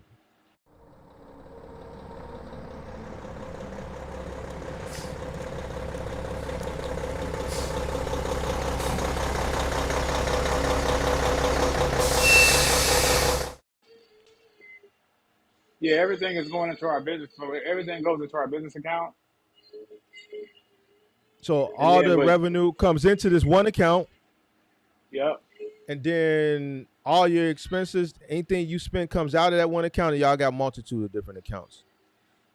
Well, right now we have we got multiple accounts that stuff came out of, but we're starting moving forward. Everything will be paid for with All one right, so card, this is what I need you to one do. out of one account. When do you leave to go back over the road? Tuesday.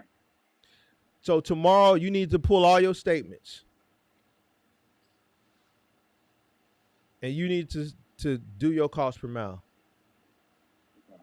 And she got all that in QuickBooks, all the receipts, everything we done spent already in QuickBooks.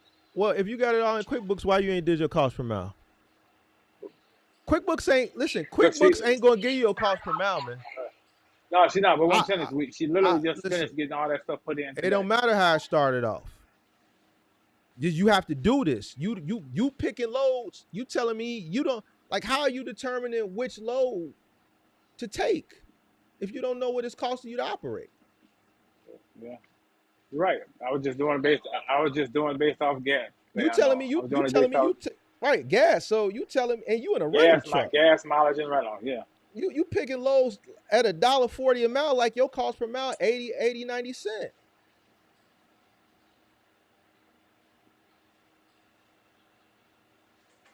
Your cost per mile is over $1.40, but you running $1.40 loads. So you operating at a loss. Makes sense. So man, you need to go ahead and do your cost per mile all day tomorrow. You need to get it together. I don't even know what you running. What you running Tuesday? You already booked that. What's that? How much that paying? It's 520 miles. It's paying $1,100. What's the rate? I'm doing it in my head. Oh, per mile. It was $1.90. You said 550. All right. So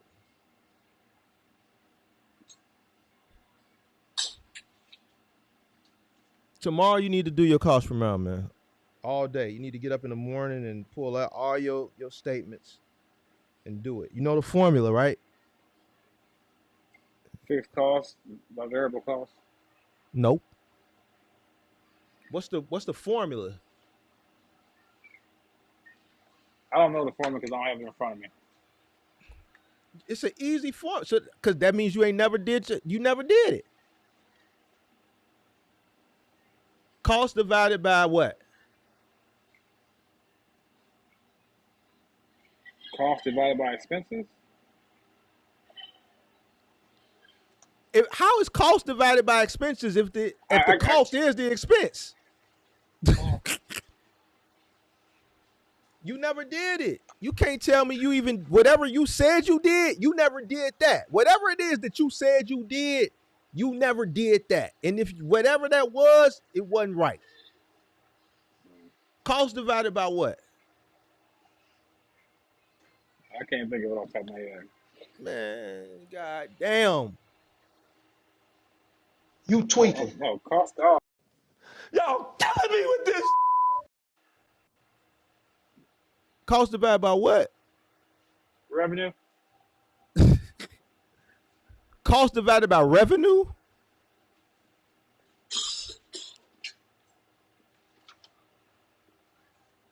I knew it sometime with profit and loss. Net. Hit the like button. Profit. Come on in. Make sure you guys hit the like button. Subscribe to the channel, post notifications. Man, we gotta get this before you leave. I ain't letting you leave until you figure it out.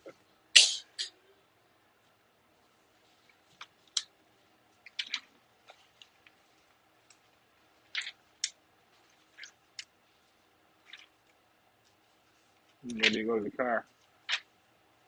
So cost divided by. What you got to go to the car for?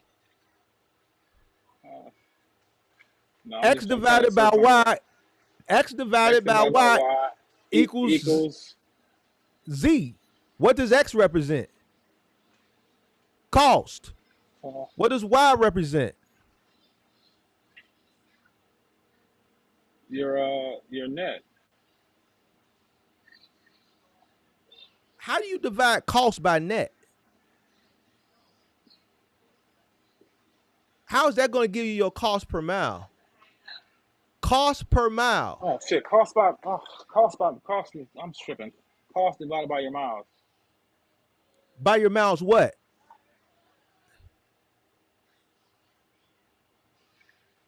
Cost divided by your miles equals What miles? What's significant about the miles?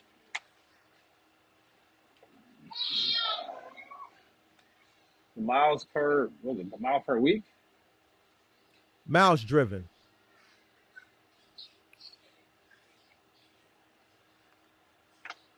Yeah. Ain't Cost no divided by yeah. miles driven gives you.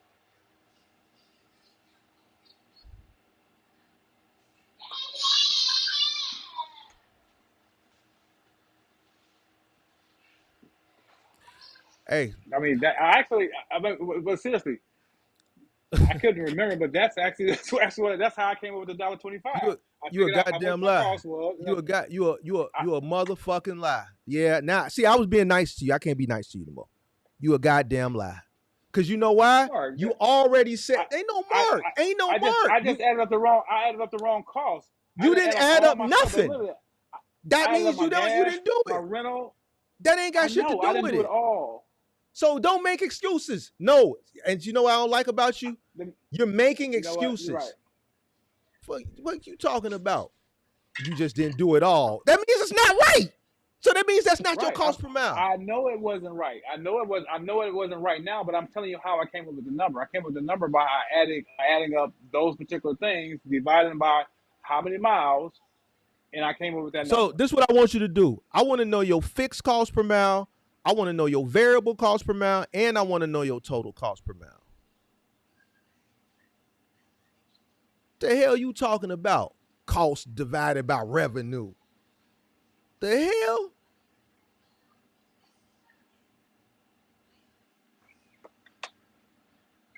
I can't give it to you right now, but next time you talk, you'll be able to get them.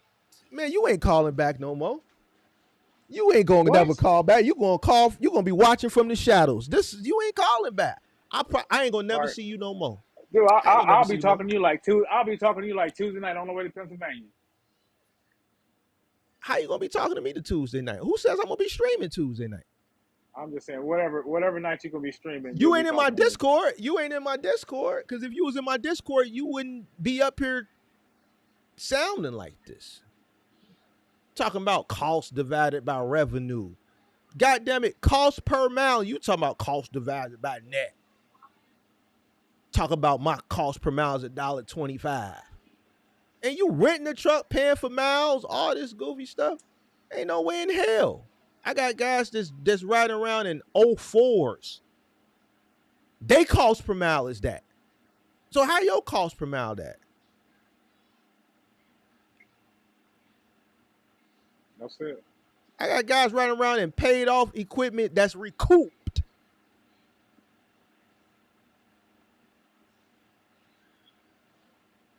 That's near their cost per mile. How the hell your cost per mile that? In a rental truck. You left off way wrong. a lot of shit. All right. So man, we need to go back. You need to go back to the beginning. You need to calculate your cost per mile. Man, come on. And stop taking shortcuts. Talking about you hired a driver the first week and all this, man. The last thing you need to be thinking about is putting the driver in the truck for a year. You got a lot to learn. Now you in your head, you like, man, Mark, you could have did this at the beginning. No, I couldn't. I had to let it sizzle and cook so I can get the entertainment aspect of it. Now it's the entertainment. You dig what I'm saying? I had to let it build up. Man, don't think about no driver. You need to be in the truck for a year. Don't come out of the truck ever for a year. Learn everything. Learn your cost per mile. Stop running to California. What you doing all the way over in California for? Why are you in California? Man, that shit wasn't paying nothing.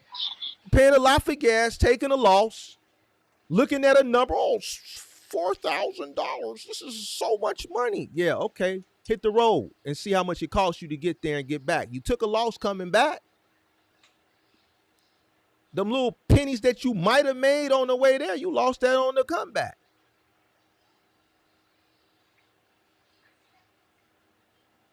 The hell you doing in California?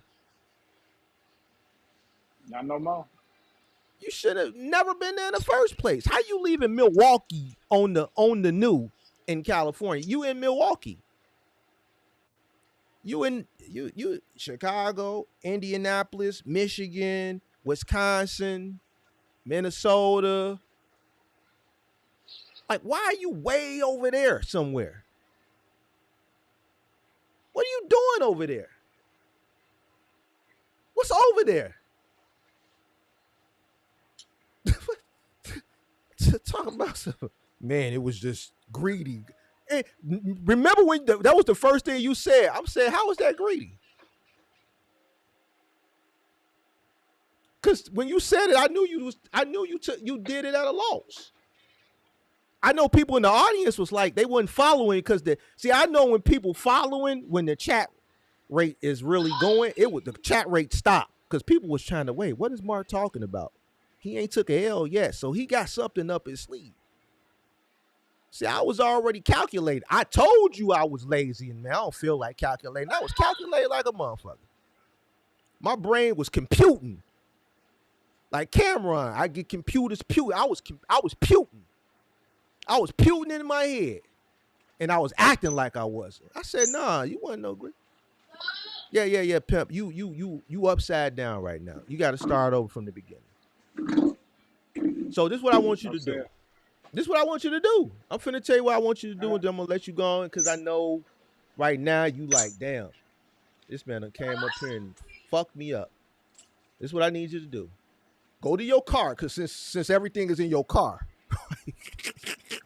Since it's in your car, go to your car and get your notebook, right? Or you can remember this formula. Cost divided by miles driven. It's not something that's like you gotta just put it there. It's like, but I want you to do it the long way. You are OG. Remember, we had to do the shit the long way. I want you to do your fixed cost per mile.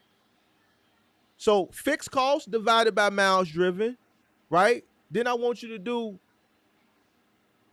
variable cost divided by miles driven, and then that total, because I want to know what each one is, and then add the two together for your total fixed cost.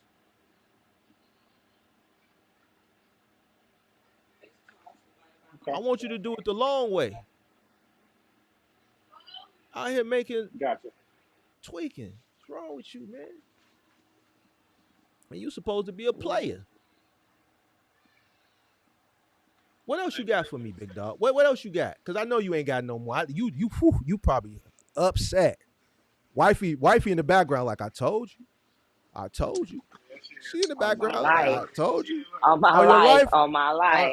On my life. She even did like that. She gang banging and everything. She from the crib. She from Chicago too.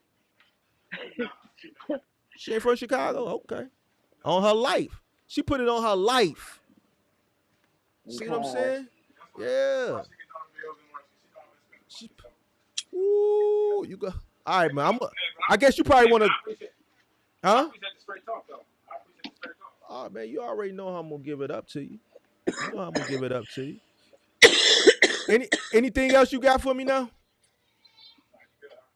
I'm hearing you like I'm hearing your wife clearer than I'm hearing you. I hear her coughing all in the mic. The mic done flipped over to her mouthpiece or her ear or something. All right, man, I'm just going to let you go, man. Go on. All right, man, peace. All right, later. Bye. Damn. Jesus Christ. Oh, Lord have mercy. All right, who else, man? Is somebody else calling up? God damn, bro. All right, I got some super chats. I seen. All right, first let me get this one out the way. Shout out to Shark Life, said, been watching for almost 8 months, been in the truck going on 2 months, got a dedicated route for 4 weeks with Wingstop delivering equipment to new restaurants. Thanks for the knowledge and information. Appreciate that super chat. Sweet. All right, we got another one. Good show tonight, Mark. I enjoyed this shit. Appreciate that super chat. Who was that? Frank Sinatra. Appreciate that. Appreciate those super chats. All right. Anybody else calling up? What we got going on? I got room for one more. Pause. Why did I say that shit was crazy? I'll take one. Damn, that shit crazy too. All right. One more caller. I'm gonna take one more caller. I'm gonna take one more caller. You dig what I'm saying?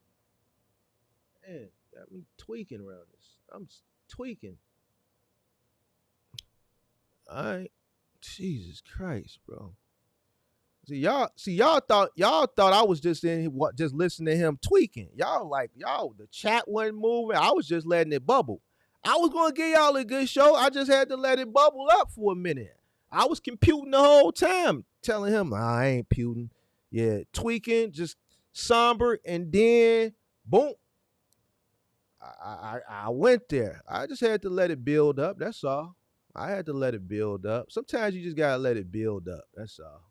Y'all thought it was gonna be one. Y'all thought it was gonna be a slow night. No, I would never let y'all down. I just had to let it build up and let it marinate. Because I knew if I asked him straight direct, he wasn't gonna give me the answers that I was looking for. So I had to finesse it a little bit. It's all good. I told y'all we was gonna get us one. All right, who else? One more. We're gonna take one more. Then I'm out of here. Make sure you guys hit the like button. Subscribe to the channel, turn on post notifications. Is that crazy? It's crazy. Yeah, crazy. For a motherfucker who want to be po, he sure want to learn. Crazy just be tweaking. Crazy don't want to be po forever. Crazy want to get him some money. He just don't want to ask for it. Crazy, but I appreciate you being in here. Hey, crazy, for a motherfucker who want to be po, he sure trying to learn some shit, ain't he? Po motherfucker that want to be po forever don't want to learn. So you something ain't right. Oh, Chosen London in here too? All right. We got a few people in here that want to learn. You know what I'm saying?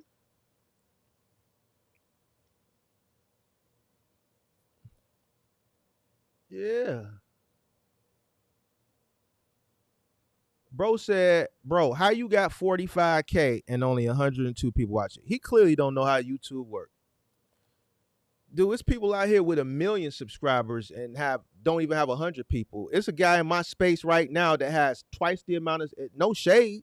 It's a guy in my space that got twice the amount of subscribers that I got and don't even have 100 people watching. Last time he went live a week ago, it was like 50, 60 people. So your subscribers, that doesn't account for how many people you have watching you, bro. Like you why are you counting like my analytics, bro? Like you too invested in me, bro. Come on, bro. Like,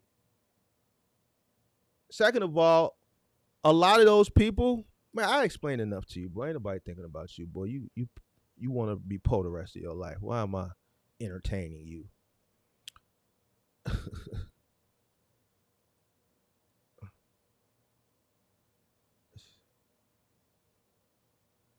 All right, we're going to take one more. And then we're going to go ahead and retire for the evening.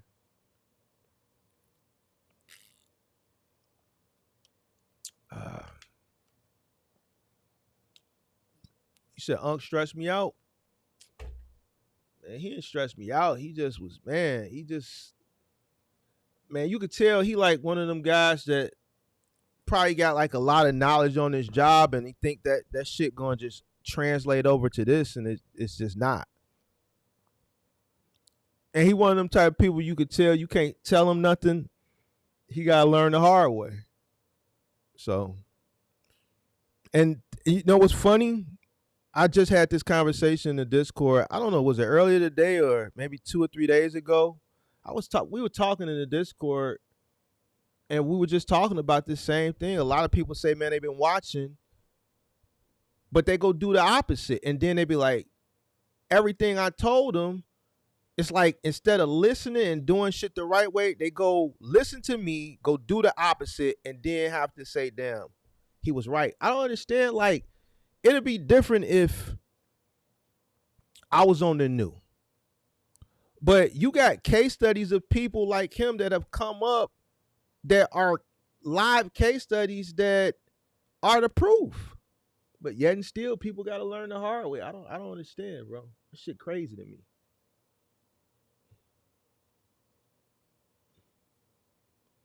It's what it is, bro.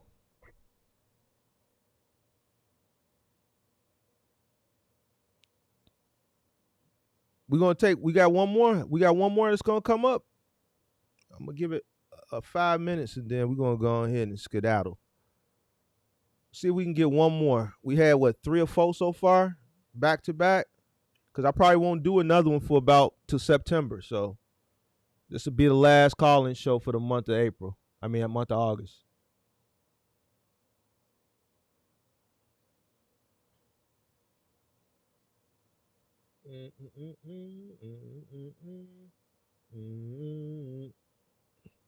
This will be the last call-in show for the month of August.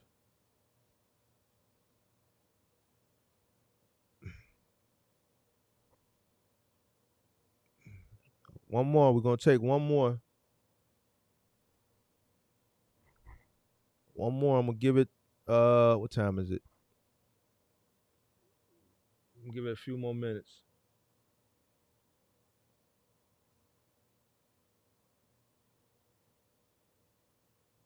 We're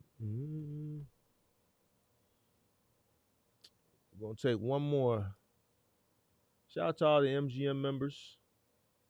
Shout out to all the moderators in the building.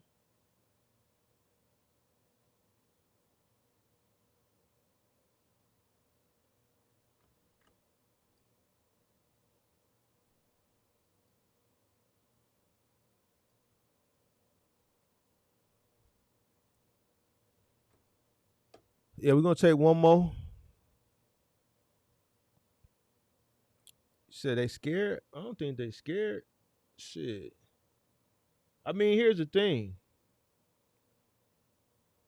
It's free. So, shit. If you're a business person, you shouldn't, and you need to help, ain't no reason to be scared.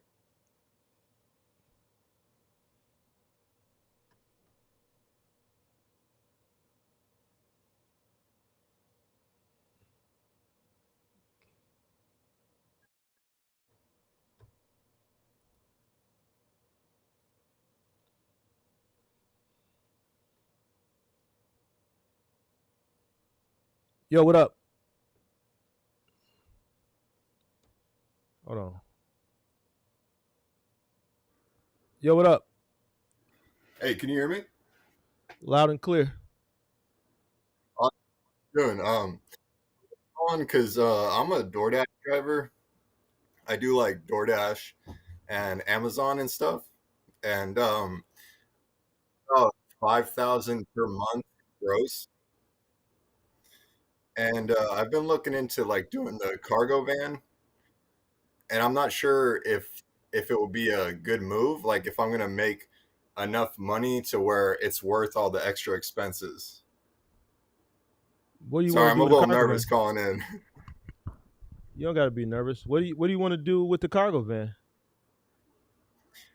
So originally I saw some people online doing the gig apps, but then I was hearing that if you get you can get some contracts and then um, yeah, you can get a dedicated route, something like that. I'm not super familiar with the whole space. I'm pretty new to the cargo van type of thing. So you want to do some dedicated shit? Like what? How much research have you done? Do you know what you can do dedicated with a cargo van? Yeah, sorry. I think I need to close out the YouTube because I'm hearing myself talk. Yeah, close out the YouTube. Oh my God, that's so much better. No, yeah, so I haven't done a ton of research right now. I've kind of been working with ChatGPT to kind of figure out like all the startup costs and like the cost to buy the van and all that sort of stuff. But I really haven't done a ton of research. I'm still kind of like in the process of kind of planning out all the costs. I'm really into like spreadsheets. I have all kinds of spreadsheets with the DoorDash stuff. So, All right. So what made you want to do a cargo van if you kind of not really like you just figure like that's the next thing that because right now you're a gigger. You understand that. You know a gigger, you're a gigger. All right. So yes, is sir. that like is that the next thing up from being a gigger? Is the cargo van? Is that how you're looking at it? Exactly. Yeah, that's what I was looking at. I'm doing, like I said, I'm doing about easily, consistently, I can do 5,000 gross per month with like the DoorDash mixed with Uber Eats and stuff.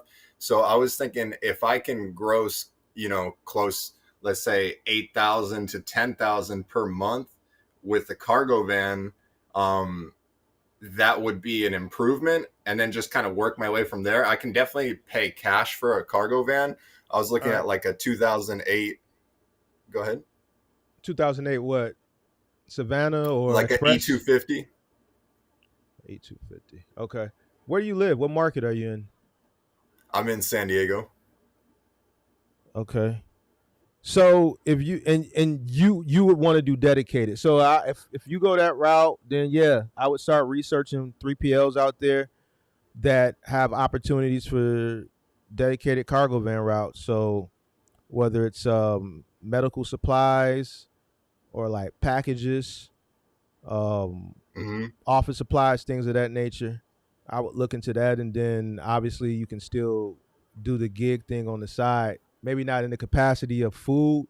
You might want to look more into like Amazon Flex or Roadie, where you can deal with more heavier packages like Roadie doing Home Depot, delivering like vanities and shit like that. Pay a little bit more per stop.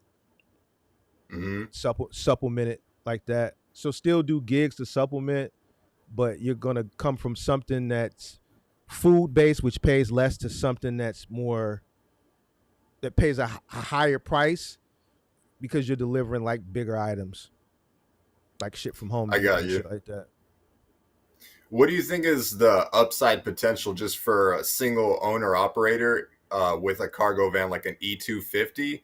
What's kind of my upside potential? And I know I said dedicated route. I'm just kind of like throwing out shit that I've kind of heard online, but I've also figured that, if I'm going direct to the clients, that's probably a better way to do it. Like what I'm thinking is like anything that fits in a cargo van, I'm willing to deliver it, instead of.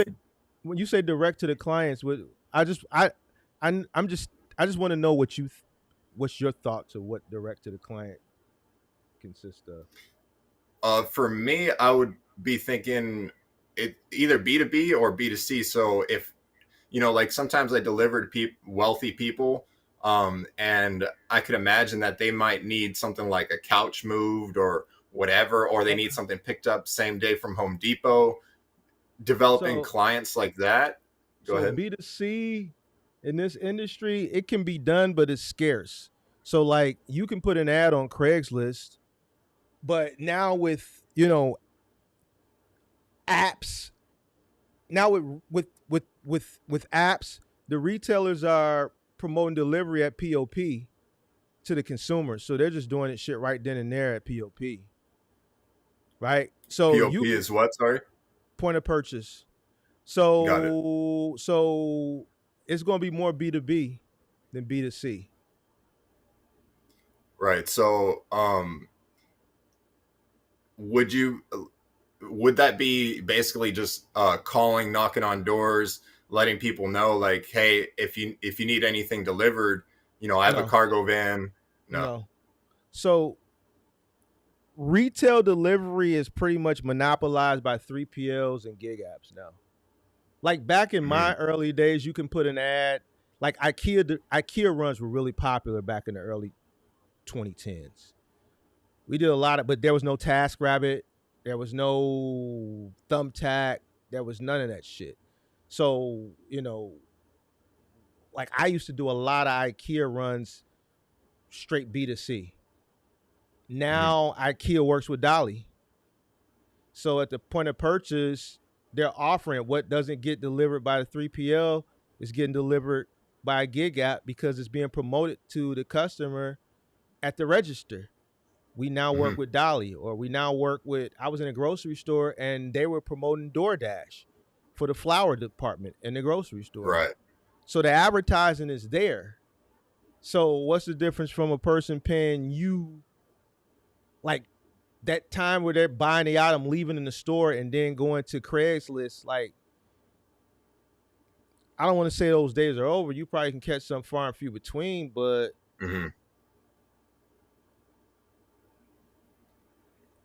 the 3PL and the gig app got those customers before they even leave the store. Either the salesperson is asking them, do they want it delivered, which is going to get pushed through a 3PL, or they got this fucking stand at the register throughout the store saying we deliver on demand with DoorDash, we deliver on demand with Dolly, you know. So what? I mean, you're definitely the expert. Do you see, like, you know, like, let's say $8,000 a month, $10,000 a month as a realistic gross revenue? Do you see that as a realistic thing? And where would you go if you were gonna, you know, start off, get a cargo van? And a cargo van dedicated? However you would do it. So if you were like me, you were a DoorDash driver, and you're like, okay, I want to get a cargo van, E250. I can move whatever, just a one-person show. What route would you go, and would you realistically be making 8,000 to 10,000 gross revenue? You could do it, but you're gonna have to work. So if you do a dedicated, let's say, office supply run, depending on what the piece count is in your market, I don't know what the piece counts will be in San Diego, but let's say average somewhere between 200 a day on the lower end to 400 a day on the higher end. So let's put you at 300, 5 days a week. That's 1,500 a week. That's $6,000 a month. 6,000. So you're gonna have to supplement another $2,000 a month. So that would be like an 8-hour day would be, let's say, $300. It depends on the piece count. That depends on how dense the route is. I don't know. Your route could start 45 minutes out from the 3PL, you know, and then if you get 50, 60 stops, it all depends on you, how dense your route is.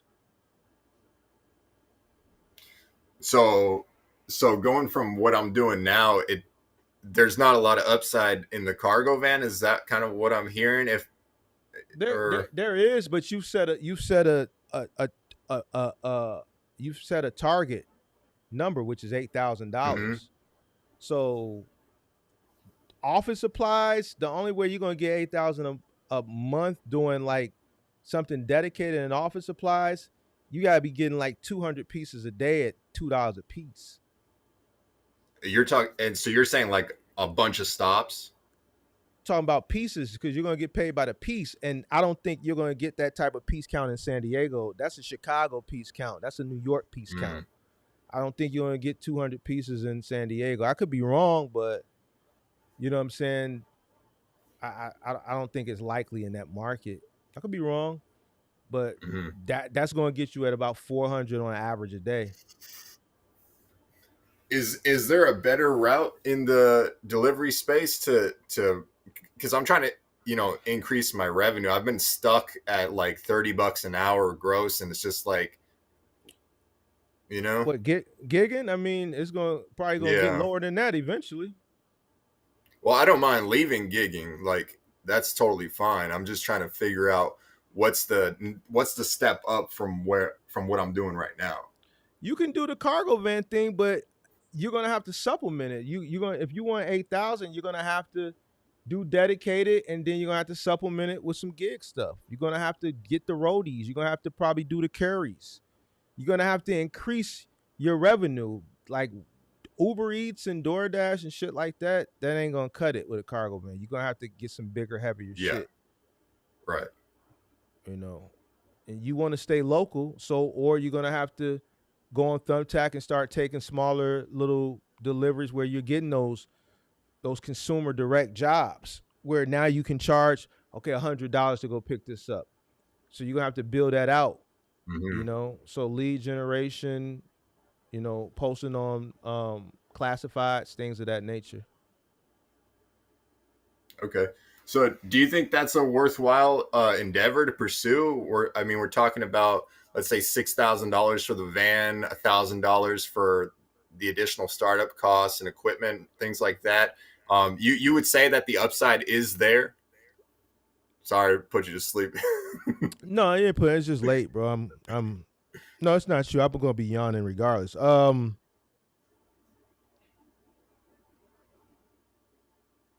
Yeah, the upside is there. But before you do it, you need to see what your market has to offer. I would start calling the 3PLs that offer dedicated cargo van routes and see what they offer. See what their piece counts are looking at Okay. on average. See what they're paying per piece. See what else you can supplement. See if there's an opportunity to do 2 dedicated routes a day, one in the morning, one in the evening. Right? Okay.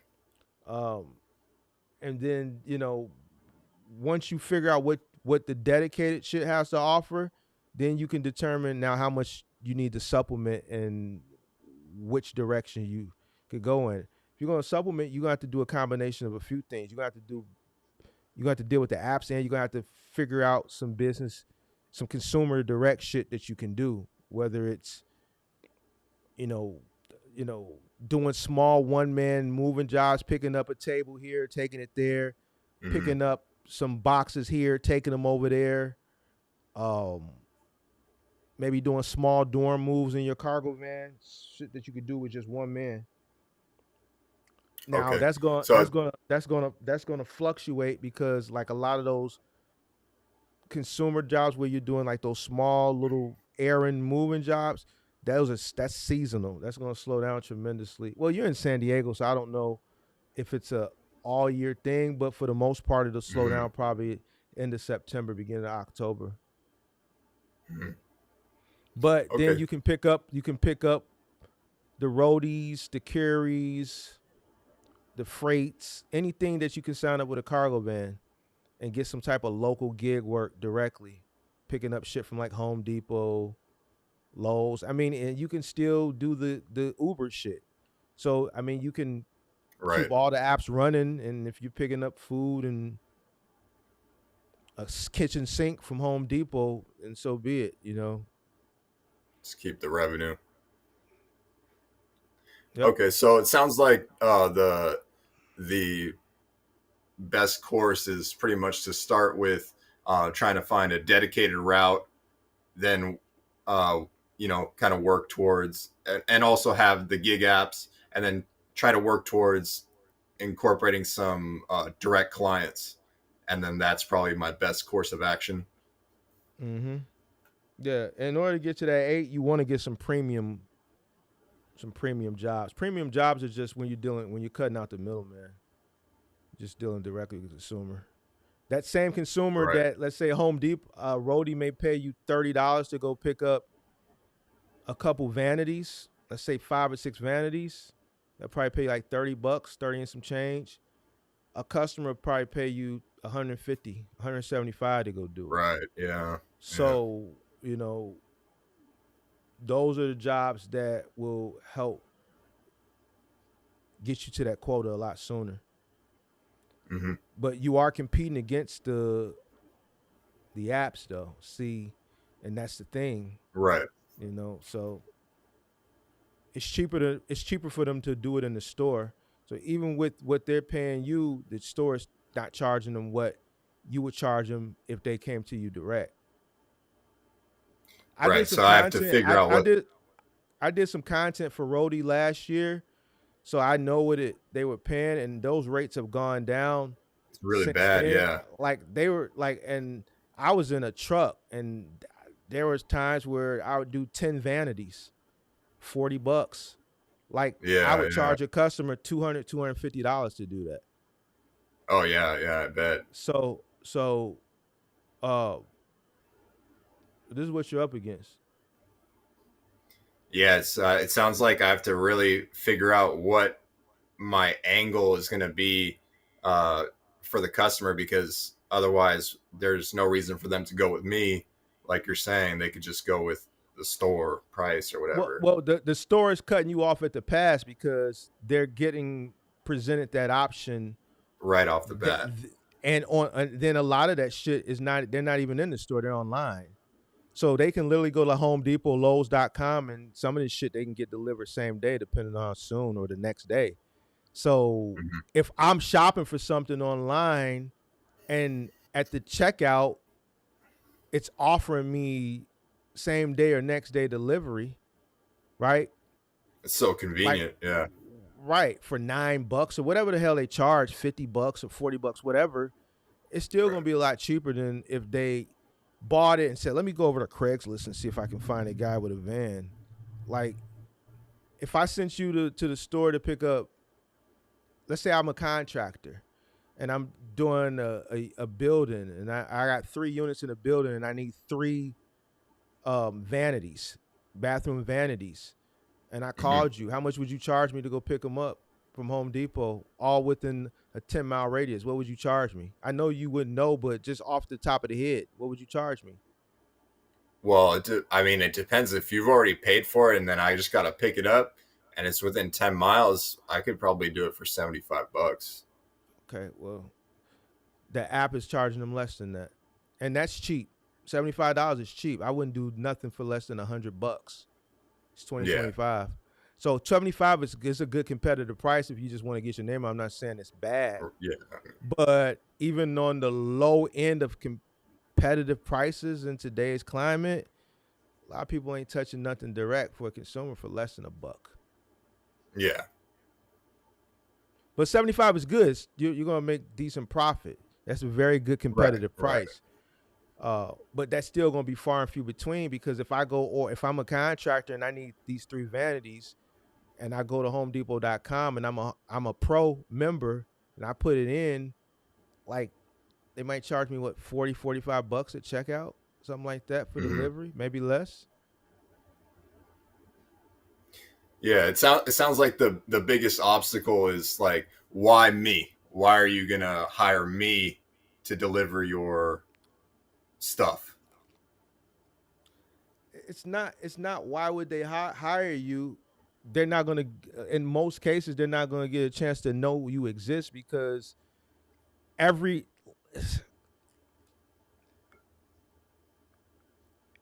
a person turns, as far as everywhere the road leads to POP, whether it's at the register in the store or online at the checkout, it's offered to them right then and there. Right, it's already all integrated. So then that would leave the underserved client would be the person who already has something at their house, who, like you said, maybe, but it's probably not going to be as common, or they just have 1 or 2 things that need to be moved, maybe to a storage unit, I'm thinking, or, to another house or to another office, or. Yeah, that's more of a customer that you can, like, picking shit up at a store and delivering it. See, back when I was getting started, there used to be a lot of opportunity like that. Why? Because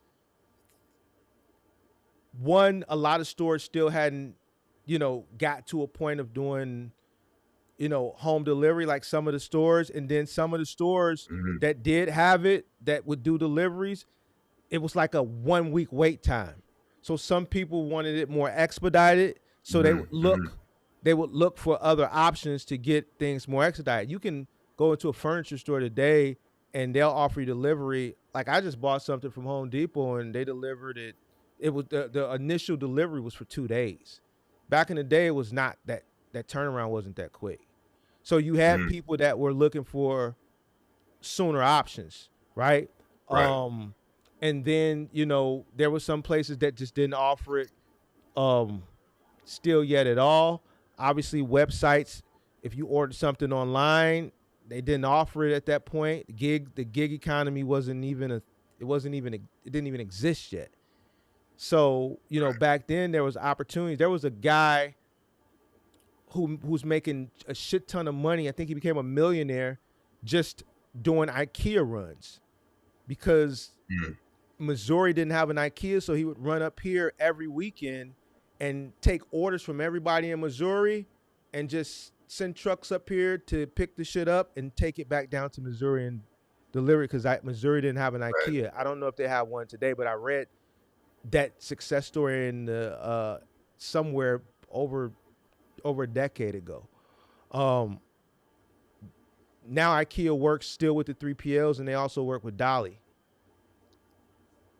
So now that opportunity that he had where he saw a void in the marketplace doesn't even Right. exist anymore. Yeah. Yeah, that makes sense.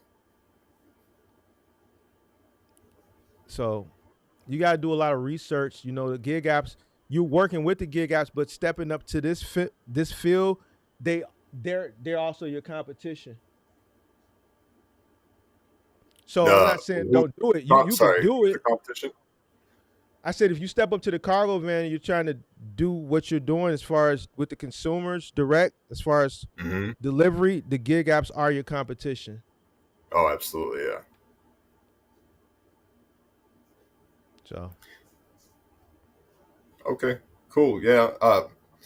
Yeah, I was just trying to get to the next level. I just feel like the DoorDash stuff, there's not really much left other than just more hours. You're not really getting any more money per hour. You're just doing more hours, you know? So how many hours a day are you doing it? Last month I did 187 hours. So it's just like 40, what is that? 45, 47 hours per week. That was July. And so what do you average in a week? You said were you doing like 5,000 a month? Last month was 5,100. So you're doing like 1,250 a week? Yeah, just about. So what's it costing you to make that 1,250? I actually have the numbers. See, this is what a lot of giggers, they don't understand. They cry on the internet and they complain about, but they don't understand. They call themselves business owners, but then they don't calculate. Like there's a cost associated with it. It's a cost associated with doing it, and they're just changing their time for it. Go ahead. Like direct exact net profit. This is after I have sinking funds for maintenance and stuff, so I don't. All the expenses come out.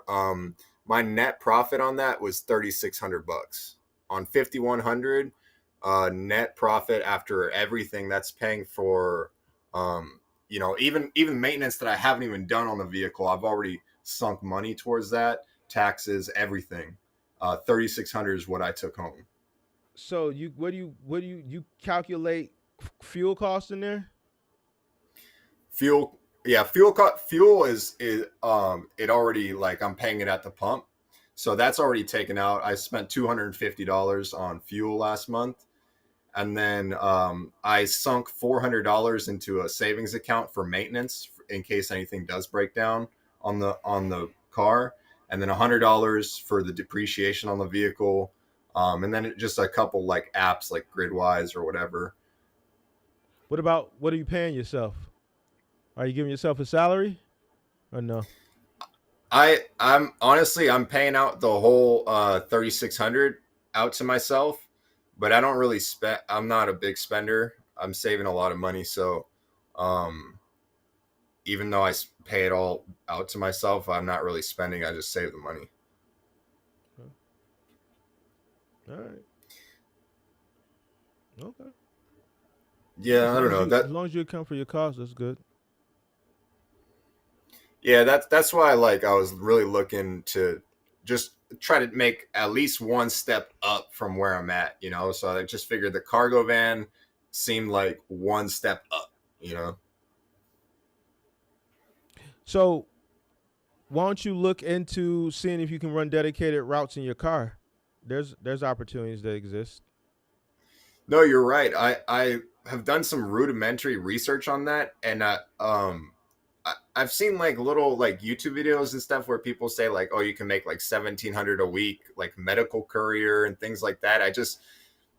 I haven't really found the opportunity yet. Maybe I haven't looked in the right place. Like I haven't figured out where I'm going to find a company that's going to pay me even, you know, 1,500, 1,700. Just keep looking. There's companies out there from the medical side, even from the 3PL side. There's like e-commerce dedicated routes. Some of them, from my understanding, pay a guarantee. So I would keep looking at some of these 3PLs where you can do dedicated routes in your personal vehicle. That's encouraging that you're saying that they're out there, because a lot of times, like if I'm on YouTube and stuff, I don't know if it's just like people are putting out clickbait and stuff. So if you're saying that I can find something, you think over $1,500 a week, I can find a dedicated route like that? I don't want to give you a number, but I know there were Right. Yeah. dedicated routes here in my market that were e-commerce for people in their car, and they were paying a guarantee of $200 a day. So Okay. So I don't know. Every market is different. So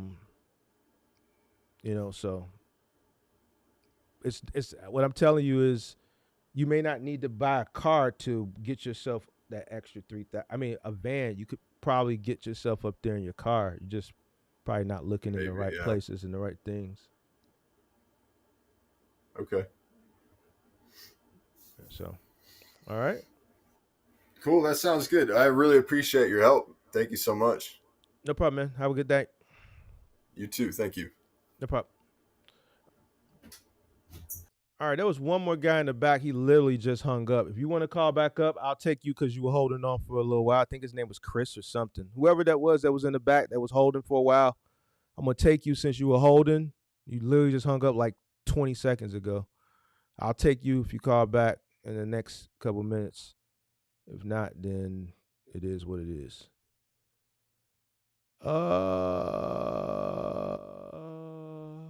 Giggers sounds like an insult, Mark. Good. If you take it as an insult, then this is what it is. If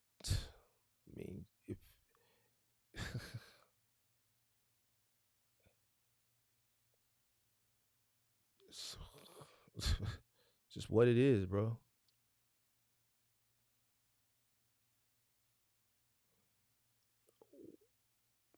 I don't know why you think it's an insult. Drive a truck, you're a trucker. If you lift, you're a lifter. If you gig, you're a gigger. Like what? Because it sounds like nigger. That's you. That's you. And I know I put that hard ER, gigger. And sometimes I play around with it, like, goddamn gigger, gigger. Hey, come here, gigger. Goddamn gigger. I play with it like that because I know it's going to trigger somebody like you. Everything I do is intentional.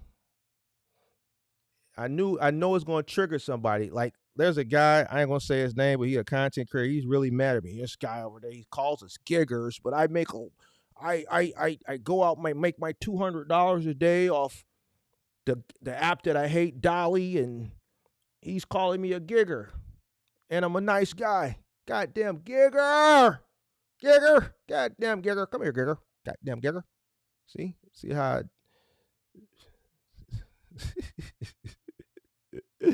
oh shit. All right, where's that guy? He was just in the back, man. I'm gonna give you another minute or two to call back up who that was holding on in the back. Mark is racist. He doesn't like giggers. A gigger is an ethnicity. I thought it was a person that does gigs. If you do gigs, you're a gigger. Trucker. Fix roofs, you're a roofer. Why are y'all making this out to be something that it's not?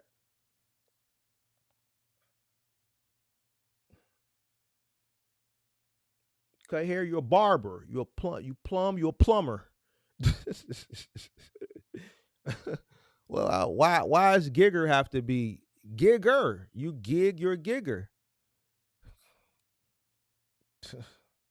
You sing, you're a singer. Like, why does gigger have to be like a bad thing? Everything else that you do got an ER at the end. If you gig, you're a gigger. Why do y'all make it? Why do you get triggered? I'm very triggered to the point where I hit the dislike button. Cool. Thanks for the engagement. I'd rather you hit something than hit nothing.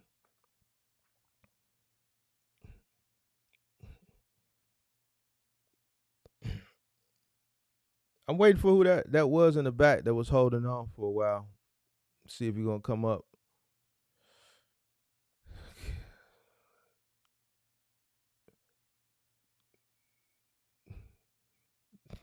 It's not like it's it's gigger. A lot of giggers are going to get displaced in the next 5 years.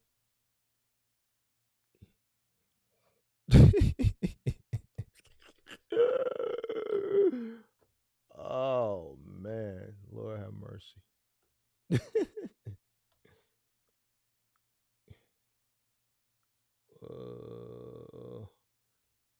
It's just y'all don't like the word exists. It's just you don't want to say it, but that's what it is. If you on the tube, you do tubing, you a tuber. You do on the YouTube, you a YouTuber. uh, uh, if you hustle, you a hustler.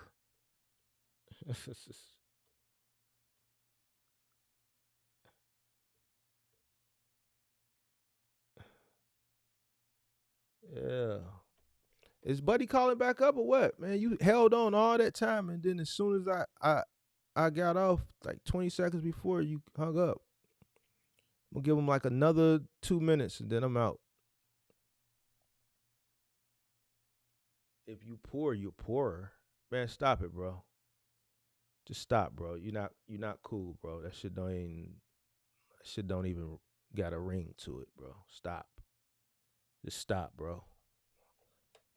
Hey man, this is why you poor, bro. Cause you could be doing some other shit.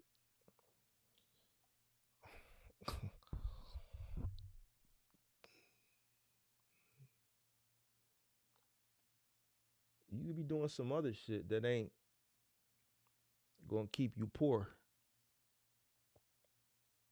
I got part 2 coming out with you crazy. I'm probably gonna release it sometime this week. Maybe Tuesday. Part 2 with the guy crazy. I know you here to learn. Because you've been here ever since ever since you found the channel. Even after the conversation, you said, "Man, I ain't got shit else to say. Your ass ain't be quiet yet."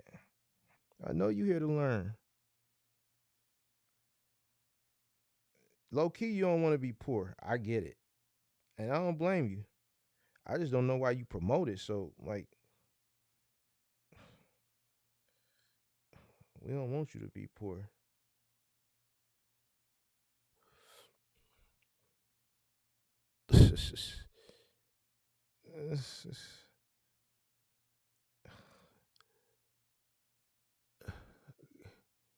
Yeah,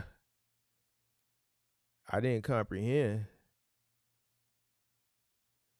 I did comprehend. I comprehend very well. I think I comprehend very well.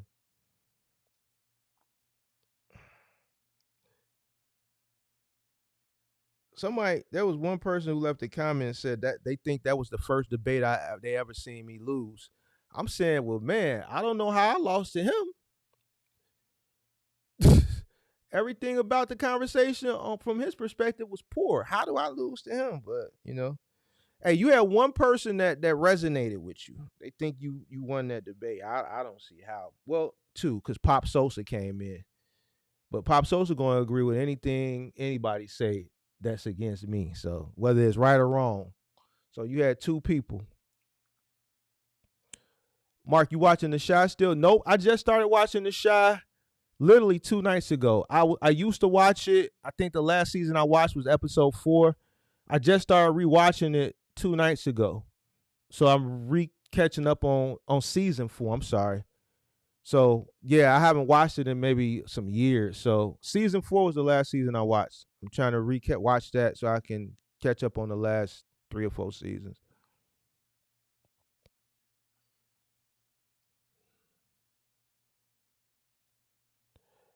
He comprehended what you was saying because he wanna remain poor. He wanna stay poor like you. So,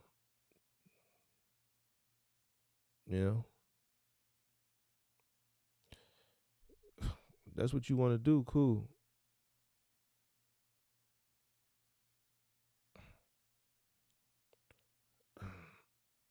Man, who was this other guy that was in the back all that time, man? He held on so long. I want to give him a chance because he did hold on for a while. He literally hung up 20 seconds before I got off with this guy.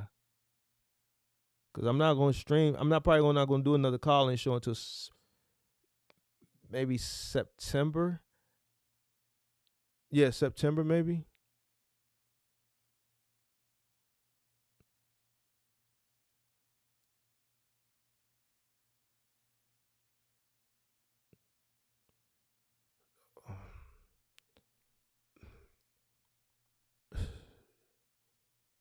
Hey man, crazy. We gotta get you out that hotel room, man.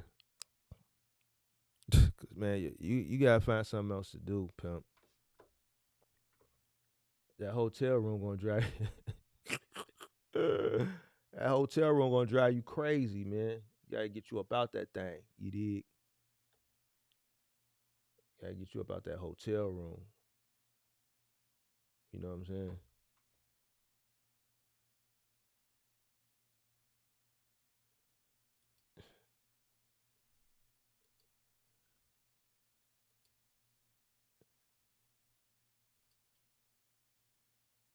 Oh man, oh man, oh man.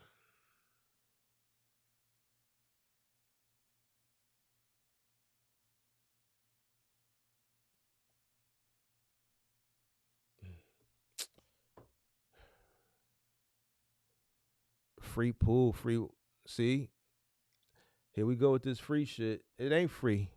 If you paying the hotel bill, you paying per night or per week, then you paying. That cost of that pool usage, the cost of that Wi-Fi is baked into the cost of how much you paying a night. Ain't nothing free in this world. It's not free. It's not free. That pool and that hotel ain't free. That Wi-Fi ain't free. You paying for it. It's baked into the cost. Everybody that's staying there is paying for it. You better believe it. Ain't nothing free. It's absolutely positively baked in.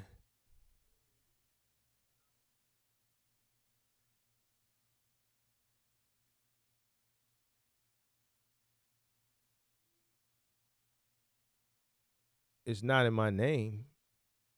You paying for it. I don't care if it was in Jesus' name. In Jesus' name. You paying the bill, they charging your card. What does it have to do with being in your name have to do? You're paying the bill. It could be in Jesus' name. What does that got to do with anything? Come on, see, this is what I'm saying, bro. Like you ain't the sharpest knife in the drawer. You don't gotta be in your name. You paying for it.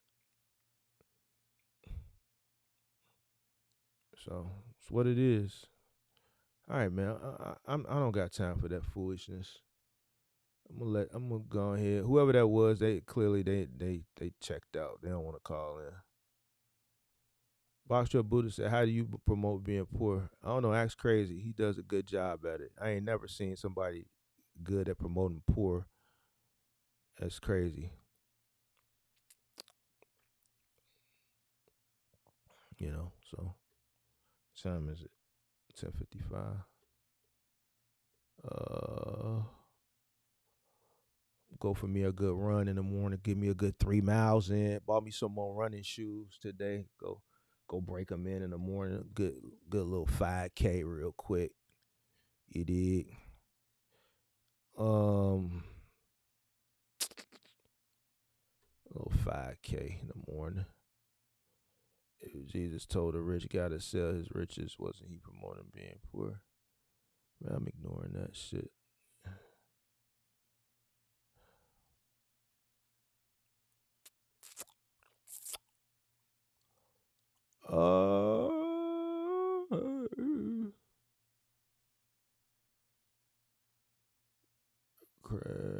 Shout out to M. Jackson in the building.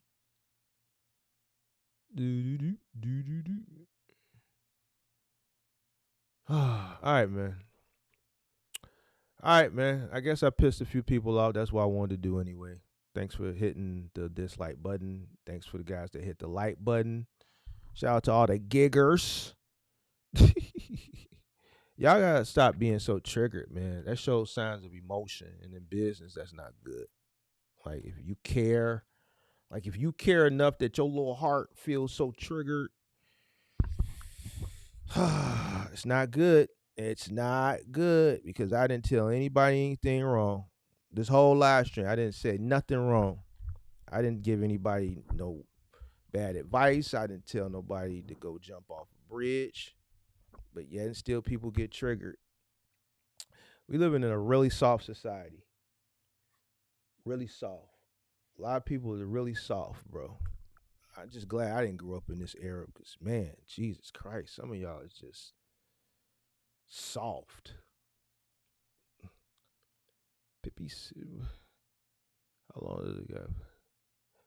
All right. I'm out. Peace.